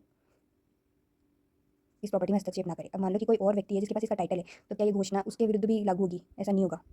इसके अलावा जहाँ पक्षकारों में से कोई पक्षकार न्यासी हो, वहाँ उस व्यक्तियों को ही आबद्ध करेगी जो जिसके लिए वो न्यासी होता, अगर वो अस्तित्व में होता, मतलब कि वो बच्चा जो है वो भी इस डिक्लेरेशन से बाउंड होगा। तो अगर कोई न्यासी वाद लाता है तो उस न्यासी को जिसके लिए अपॉइंट किया गया था ना, वो व्यक्ति भी उस घोषणा से बाध्य होगा। अब बाकी इन्हें बताए हुए हैं निवारक अनुतोष। अध्याय 7 व्यादेश साधारणतः। तो यहाँ इस अध्याय में बस बताया हुआ है कि व्यादेश होता क्या है और किस किस प्रकार का होता है। तो धारा 36 में बताया हुआ है कि निवारक अनुतोष देते कैसे हैं। तो निवारक अनुतोष न्यायालय के विवेक के अनुसार दिया जाता है, और ये अस्थायी भी हो सकता है या फिर शाश्वत भी हो सकता है। तो धारा 36 बस ये 3 चीज़ें बताती है कि निवारक अनुतोष जो होता है वो न्यायालय अपने विवेक के अनुसार प्रदान करता है, और ये अस्थायी आदेश हो सकता है या फिर स्थायी आदेश भी हो सकता है। धारा 36 में बताया हुआ है कि अस्थायी और शाश्वत आदेश होता क्या है। अस्थायी आदेश ऐसे होते हैं जिनका विनिर्दिष्ट समय तक या न्यायालय के अतिरिक्त आदेश तक बने रहते हैं, और ये वादी किसी भी प्रकरण में अनुगत किए जा सकते हैं। और अस्थायी आदेश जो है उसकी बात एसआरए में नहीं होती है, वो सीपीसी के अनुसार दिए जाते हैं। तो अस्थायी व्यादेश का प्रोविजन कहाँ दिया हुआ है? सिविल प्रक्रिया संहिता 1908 में दिया हुआ है। और जो शाश्वत व्यादेश होते हैं ना, चैप्टर 8 में दिया हुआ है, और ये होता क्या है कि ये वाद की सुनवाई पर और गुणागुण के आधार पर की गई डिग्री द्वारा ही दिया जाता है। मतलब कि जब पूरा वाद निश्चित हो जाता है, उसके गुणागुण को सुनकर पूरी सुनवाई के बाद डिग्री द्वारा शाश्वत व्यादेश दिया जाता है। जबकि अस्थायी क्या होता है? किसी वाद की किसी प्रकरण में अनुगत किया जा सकता है। तो इसके द्वारा क्या होता है? प्रतिवादी को किसी अधिकार के ऐसे प्रत्याख्यान के या फिर कोई ऐसा कार्य जो वादी के अधिकार के प्रतिकूल हो। एक तो प्रतिवादी अगर किसी अधिकार को नकार रहा है तो उसको करने से रोकना, या फिर ऐसा कार्य करने से प्रतिवादी को रोकना जो वादी के अधिकारों के प्रतिकूल हो। इन दोनों चीज़ों को शाश्वत काल के लिए व्यादिष्ट कर देता है। तो ऐसे दोनों चीज़ें प्रतिवादी ना करे, इस चीज़ का आदेश शाश्वत काल के लिए। अब अध्याय 8 में बताया हुआ है शाश्वत व्यादेश कब अनुगत किया जाएगा और कब नहीं किया जाएगा। तो धारा 38 में बताया हुआ है कि शाश्वत व्यादेश कब अनुगत किया जाएगा। तो अन्य उपबंधों के अध्ययन रहते हुए, मतलब कि धारा 41 में ये बताया हुआ है कि कब व्यादेश नहीं दिया जाएगा। तो उन चीज़ों को ध्यान में रखते हुए शाश्वत व्यादेश कब दिया जाएगा? जब वादी जो है उसके पक्ष में कोई विद्यमान बाध्यता है, चाहे वो अव्यक्त हो चाहे विवक्षित हो, भंग का निवारण करने के लिए अनुरोध किया जाता है। अब कोई बाध्यता है जो कि किसी संविधा से उद्भूत होती है तो न्यायालय अध्याय 2 में अंतर्विष्ट नियमों को ध्यान में रखते हुए व्यादेश देगा। शाश्वत व्यादेश देने के लिए वो पहले चैप्टर 2 के जो प्रोविजन उनको भी देखेगा। मान लो प्रतिवादी वादी के किसी अधिकार या फिर उपभोग पर आक्रमण करे या आक्रमण की धमकी दे तो न्यायालय निम्न दिशाओं में शाश्वत व्यादेश दे सकेगा। किसी संपत्ति से रिलेटेड अधिकार के लिए व्यादेश कब दिया जा सकेगा? जहाँ प्रतिवादी वादी के लिए संपत्ति का न्यासी है और वो उस न्यास का भंग कर रहा है तो उसके विरुद्ध व्यादेश दिया जाएगा। या तो जो नुकसानी हो रही है उस प्रतिवादी के कार्य से या क्या वो संपत्ति के अधिकार उपभोग को रोकने से वो उसका या तो नुकसानी हो रही है या फिर जो होनी संभाव्य है उसका विनिश्चय करना के लिए कोई मानक विद्यमान नहीं है। या तो आक्रमण ऐसा हो कि उसके लिए धन के रूप में प्रतिकर यथायोग्य नहीं दे पाएंगे। जैसे कि आपकी संपत्ति है और यहाँ से आपका इजमेंट राइट है और यहाँ कोई आके बार बार कूड़ा फेंके जा रहा है तो अब मान लो कि उसको वो व्यक्ति से कहे कि कहीं और कूड़ा फेंकने की जगह नहीं फेंकेंगे, आप तो प्रतिकर ले लो, तो ये प्रतिकर पॉसिबल है क्या? तो ऐसे मामले में शाश्वत व्यादेश दिया जाता है या जहाँ व्यादेश न्यायिक कार्रवाई के बाहुल्य को निवारित करने के लिए आवश्यक हो। जैसे कि मान लो किसी एक व्यक्ति ने कोई डिफेमेशन कर दिया जो कि पब्लिक से रिलेटेड है और वो पब्लिक जो है अब एक एक व्यक्ति बार बार उसका वाद कोर्ट में लाते जा रहे हैं और हर जगह लाते जा रहे हैं तो ऐसा व्यादेश दिया जा सकेगा। मान लो कि हाईकोर्ट में मैटर चल रहा है तो स्टेट में जो जहाँ भी वो वाद वापस लाए जा रहे हैं उसको रोकने के लिए अगर ऐसा करना जरूरी है तो हाईकोर्ट व्यादेश दे देगा कि दूसरे कोर्ट में कोई भी वापस वाद ना लाते जाए एक ही मैटर के लिए। अब धारा 29 में बताया गया है कि आज्ञापक व्यादेश क्या होता है? जब कोई बाध्यता के भंग को निवारण करने के लिए किसी कार्य का जिनका प्रवर्तन न्यायालय करवा सकता है पालन करना विवश करना अगर आवश्यक है तो न्यायालय परिवादित भंग को निवारित करने के लिए अपेक्षित कार्य का पालन विवश करने के लिए भी स्वविवेक में व्यादेश दे सकेगा। जैसे मान लो कि नगरपालिका है, यहाँ से एक नाला बहता है और नगरपालिका का कर्तव्य है कि इस नाले को वो मेंटेन करे। अब नगरपालिका वालों ने यहाँ पे कोई कंस्ट्रक्शन करवा दिया जिससे नाला खराब हो रहा है और यहाँ से पानी टूट के बाकी के जो लोग हैं वहाँ के लोगों के पास भी जा रहा है। तो अब यहाँ क्या हो रहा है, नगरपालिका बाध्यता का भंग कर रही है तो अब ऑर्डर दिया जाएगा कि एक तो वो इसकी जो बाध्यता है इस नाले को मेंटेन करने की उसको पालन करे और ये जो कंस्ट्रक्शन है इसको हटाए भी और यहाँ की दीवार वापस बनवाए भी। तो ऐसा ऑर्डर अगर कोर्ट दे सकती है तो देगी, क्योंकि समर्थ है ना, कोर्ट ऑर्डर तो दे सकती है कि यहाँ की दीवार वापस बनाई जाए और ये जो इलीगल अपने मकान बनवा दिए इनको हटाया जाए। तो ऐसे कार्य को कहते हैं आज्ञापक व्यादेश, कि कोई कार्य करने के लिए व्यादेश दिया जा रहा है। अब धारा 40 में बताया हुआ है कि व्यादेश के स्थान पर उसके अतिरिक्त नुकसानी। तो धारा 38 वाली या फिर 39 वाली शाश्वत या फिर आज्ञापक व्यादेश के बाद में वादी व्यादेश के अतिरिक्त या तो व्यादेश के साथ साथ ही नुकसानी मांग ले या फिर व्यादेश नहीं दे सकता है जा सकता है तो उसके स्थान पर नुकसानी का दावा कर सकेगा और न्यायालय अगर ठीक समझे तो ऐसे नुकसानी दिला भी देगा। अब धारा 2 में बताया हुआ है कि अगर ये अंतोष तक नहीं दिया जाएगा जब तक कि पत्र में ऐसा अंतोष का दावा ना किया गया हो और ऐसे पत्र में अगर नुकसानी का दावा नहीं किया गया कि कार्रवाई किसी प्रक्रम में न्यायालय संशोधन के लिए अनुज्ञा दे सकेगा और वो संशोधन निबंधनों के अधीन होगा। अब मान लो कि उदाहरण में बताया कि अगर बाध्यता को भंग करने का निवारित करने का वाद खारिज हो गया तो अब नुकसानी का वाद लाने के लिए भी आप वर्जित हो जाते हो। जैसे कि उसी मामले में ले लो कि अगर ये आपका वाद खारिज कर दिया है तो अब दूसरा वाद आप यहाँ जो आपका पानी से नुकसान हो रहा है उसके लिए नुकसानी मांगने के लिए नहीं ला सकते हो। उसी वाद में आपको मांग लेना चाहिए था, नुकसानी का दावा भी कर देना चाहिए था। और अगर मान लो दावा न्यायालय के विवेक पर है, या तो वो चाहे तो आपको व्यादेश दे दे या तो आपको नुकसानी दे दे और मान लो कि उसने वाद खारिज कर दिया है तो इसका मतलब ये कि आपको नुकसानी भी नहीं मिली तो आप दूसरा वाद आप नहीं ला सकते हो, नुकसानी भी दो, या आपने उस वाद में नुकसानी नहीं भी मांगी तो भी आप दूसरा वाद नहीं ला पाओगे। अब धारा 43 में बताया गया है कि कब कब व्यादेश नामंजूर किया जाएगा। तो निम्न दशाओं में अनुमत नहीं किया जाएगा व्यादेश। तो कोई व्यक्ति किसी ऐसी न्यायिक कार्रवाई के अभियोजन को अवरुद्ध करने की जो कि व्यादेश जब मांगा जा रहा है तब संस्थित व्यादेश संस्थित किए जाने के समय लंबित है। कि मान लो कि कोई सिविल केस जो चल रहा है अभी और उस केस का कोई पक्षकार जाए और कहे कि इस कार्यवाही को रुका दिया जाए, तो ऐसा तब तक नहीं किया जाएगा जब तक कि कार्यवाही के बाहुल्य को निवारित करने के लिए आवश्यक ना हो। मतलब मान लो कि ये केस दूसरे कोर्ट में भी चल रहा है तो निवारित कर दिया जाएगा, लेकिन मान लो कि कोई पक्षकार है जो होशियारी करे कि भाई ये चलते जा रहा है लंबित है मामला तो इसके ऊपर व्यादेश का वाद ले आते हैं, तो ऐसा नहीं किया जाएगा। अब खंड ख में बताया हुआ है कि कोई ऐसे न्यायालय में व्यादेश का वाद नहीं ला जा सकेगा जो कि उसके अधीनस्थ न्यायालय जिससे कि व्यादेश विकसित है, क्योंकि किसी न्यायालय में आप व्यादेश का वाद लेके आए हो किसी अधीनस्थ, तो वो किसी अधीनस्थ न्यायालय के ऊपर ही व्यादेश ला सकता है कि कार्यवाही को संचित न किया जाए फिर वियोजित नहीं किया जाए। अगर उसकी अधिकारिता के बाहर के किसी न्यायालय पर आप, जैसे कि मान लो ये हाईकोर्ट है, अब ये हाईकोर्ट अपने स्टेट में ही जो न्यायालय है उन पर व्यादेश जारी कर सकता है, दूसरे स्टेट के न्यायालय पर नहीं कर पाएगा। तो कोई व्यादेश ऐसे न्यायालय में नहीं लाया जाएगा जो कि उसके अधीनस्थ ना होने वाले न्यायालय को किसी कार्यवाही को संचित करने या फिर अभियोजित करने से अवरुद्ध करे। किसी व्यक्ति को किसी विधिक निकाय में आवेदन करने से भी रोकने के लिए व्यादेश नहीं लाया जाएगा। जैसे मान लो कि आपका पड़ोसी है जो कि बिजली का कनेक्शन लेने के लिए विद्युत विभाग में आवेदन कर रहा है तो आप व्यादेश ला सकते हो कि वो आवेदन ना करे। जैसे सिविल मामले में नहीं को संचित करने में आदेश नहीं लाया जा सकता, आपराधिक मामले की कार्रवाई को संस्थित या फिर अभियोजित करने से अवरुद्ध करने वाला आदेश भी नहीं दिया जाएगा। तो कोई ऐसी संविधा का भंग है जिसको विनिर्दिष्ट पालन भी नहीं करवाया जा सकता, तो आप ये सोचो कि चलो विनिर्दिष्ट पालन नहीं कराया जा सकता तो अपन उस भंग को निवारित करने के लिए व्यादेश दिया था इसके ऊपर। जैसे कि आपने किसी टीचर से उसको पढ़ाने का कॉन्ट्रैक्ट किया, अब वो व्यक्तिगत संविधा है उसका विनिर्दिष्ट पालन तो नहीं करवाया जा सकता, लेकिन वो अगर भंग कर रहा है तो आप आदेश ले आओ कि उसके विरुद्ध की वो पढ़ाए अपनी ऑब्लिगेशन को पूरा करे। भंग को निवारित करने का जो व्यादेश नहीं लाया जा सकेगा, ये कॉन्ट्रैक्ट को ब्रीच कर रहा है तो उसको रोको, लेकिन इसका एक एक्सप्लेनेशन धारा 42 में वो दिया हुआ है, वो पढ़ेंगे। किसी कार्य को न्यूसेंस के आधार पर निवारित करने के लिए जिसके संबंध में युक्त तौर पर ये स्पष्ट नहीं हो पा रहा है कि वो न्यूसेंस है भी या नहीं। जैसे वही लोग कि यह नाला है, यहाँ पे नगरपालिका ने आसपास पट्टे काट दिए और अब आप चाह रहे हो कि वो पट्टे ना काटे क्योंकि ये नाले के आसपास की जमीन में पट्टे काटना से न्यूसेंस क्रिएट होगा। अब कोर्ट में अगर ये प्रूफ ही नहीं हो पा रहा है कि इससे कैसे न्यूसेंस होगा तो अब ऐसे मामले में व्यादेश नहीं दिया जाएगा। तो किसी ऐसे चालू रहने वाले भंग को निवारित करने के लिए इसमें वादी उपमत हो गया, मतलब कि या तो उसने खुद ने सहमति दे दी हो, जैसे कि आपका पड़ोसी है जो कि आपके पास में रोज ही कचरा फेंके जा रहा है, अब आप सालों साल से अब आदी हो गए उस चीज़ के, तो अब और आप भी अपना कचरा वहीं फेंक देते हो, तब वो कचरा खाना ही बन गया, धीरे धीरे ईजमेंट आ गया उसका, तो अब जाके आप उसके विरुद्ध व्यादेश नहीं ला पाओगे। मान लो 20 साल से कचरा वहीं फेंके जा रहे हैं, अब आप उससे उपमत हो गए, तो आपको लिमिटेशन में लियाना चाहिए था बाद। अब व्यादेश जो है एक ऑप्शनल अनुतोष है, मतलब कि अगर कोई मेन अनुतोष है जिसका कि सामान्यतः प्रभावकारी मतलब व्यादेश से समान रूप से ही प्रभावकारी कोई अनुतोष है जो कि कार्रवाई के किसी अन्य प्रायिक ढंग से निश्चयपूर्वक अभिप्राप्त किया जा सकता है, तो उस मैटर में व्यादेश नहीं दिया जाएगा। अब मान लो कि कोई आपके काम कर रहा है व्यक्ति और वो बार-बार न्यूसेंस करता है, तो अब आपके पास ऑप्शन है कि आप उसको निकाल दो काम से, लेकिन फिर भी आप चाहते हो कि नहीं उसका न्यूसेंस करना रोको आप, तो ऐसा व्यादेश नहीं दिया जाएगा। लेकिन मान लो अगर कोई न्यासी है जो कि अपना न्यास को भंग कर रहा है, तो उसके विरुद्ध तो व्यादेश लाया ही जाएगा, मतलब व्यादेश दिया जा सकेगा। अब ये 2018 के अमेंडमेंट से जुड़ा हुआ है। जब यदि उस व्यादेश से किसी अवसंरचना परियोजना की प्रगति या फिर उसको पूरा करने में अड़चन आती है या फिर कोई विलंब होता है या फिर उस परियोजना से संबंधित कोई सुसंगत सुविधा है जिसके सतत व्यवस्था में कोई अवरोध आता है या फिर उसकी विषय वस्तु होने के कारण कोई सेवाओं में हस्तक्षेप हो रहा है, जैसे कोई यहाँ पे अवसंरचना परियोजना चल रही है और आप अपने मोहल्ले से वो जेसीपी वगैरह जो जा रही है उसको रोकना चाह रहे हो क्योंकि वहाँ की सड़कें खराब हो रही है, तो अब इस जेसीपी की सुविधा में सतत व्यवस्था होने में विरोध होगा इस व्यादेश से, तो ये व्यादेश नहीं दिया जाएगा। कोई सेवा है जिसमें हस्तक्षेप होगा, मतलब कि मान लो कोई ठेकेदार वगैरह उसके लिए नियुक्त था, तो आप उस ठेकेदार को हटवाने के लिए व्यादेश लाना चाहो तो उससे परियोजना में हस्तक्षेप होगा, उसकी सेवाएं देने में हस्तक्षेप होगा। अब ऐसी दशा जहाँ के वादी या फिर अभिकर्ता का आचरण ऐसा है कि उसको न्यायालय की मदद पाने से निराकृत करता हो।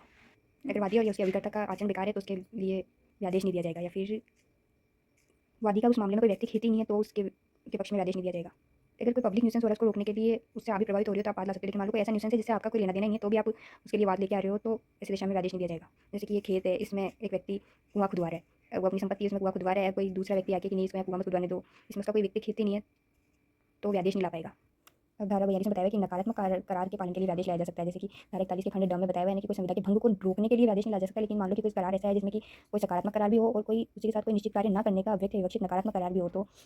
अगर न्यायालय सकारात्मक कार्य का विनिर्देश पालन कराने में तो असमर्थ है, लेकिन न्यायालय नकारात्मक करार को पालन का व्यादेश अनुरोध करने से प्रभावित नहीं करेगा ये चीज़। लेकिन इसके लिए जरूरी है कि वादी संविदा के अपने पालन में जो कि जहाँ तक उसका आबद्धकर होना आवश्यक हो असफल ना रहे। जैसे कि एक व्यक्ति को कहीं पढ़ाने का कॉन्ट्रैक्ट किया गया या फिर कोई सर्विस करने का कॉन्ट्रैक्ट किया गया, लेकिन जैसे ये पार्टनरशिप में ऐसा होता है, पार्टनरशिप में पार्टनर्स के साथ कॉन्ट्रैक्ट होता है कि वो उस पार्टनरशिप में ही कार्य करेगी और कहीं और कार्य नहीं करेंगे। तो मान लो कि उसको वहाँ कार्य करने से तो कोई विनिर्देश पालन नहीं कराया जा सकता, लेकिन उसको कहीं और कार्य करने से रोका जा सकता है, तो उसको रोक सकते हैं। लेकिन ये भी तब जबकि ये जो पार्टनरशिप फर्म है ना उसका वो पार्टनर रहे और ये पार्टनरशिप फर्म है उसको प्रॉफिट वगैरह देती जा रही है। तो इस पार्टनरशिप का पार्टनर अगर वो है तो उसको कार्य करने के लिए तो आवेदन किया जा सकता है, लेकिन वो कहीं और कार्य ना करे इससे निवारित किया जा सकता है। लेकिन इसके लिए जरूरी है कि पार्टनरशिप फर्म उसको उसके प्रति जो बाध्यताएं है वो पूरी करे अपनी सही तरीके से। अब मान लो फर्म उसको ही पार्टनर नहीं मान रही है या फिर प्रॉफिट वगैरह नहीं दे रही है उसका, तो अब वो पार्टनरशिप से अलग होना चाह रहा है, तो अब उसको निवारित नहीं किया जा सकता। तो नकारात्मक संविदा के व्यादेश के लिए जरूरी है कि वादी अपने आबद्धताएं जो है उसका पालन करने में असफल ना रहे, वो उनका पालन सही तरीके से करे। तो धारा 43 है जो कि रिपील हुई है 1974 से। तो सारे कंप्लीट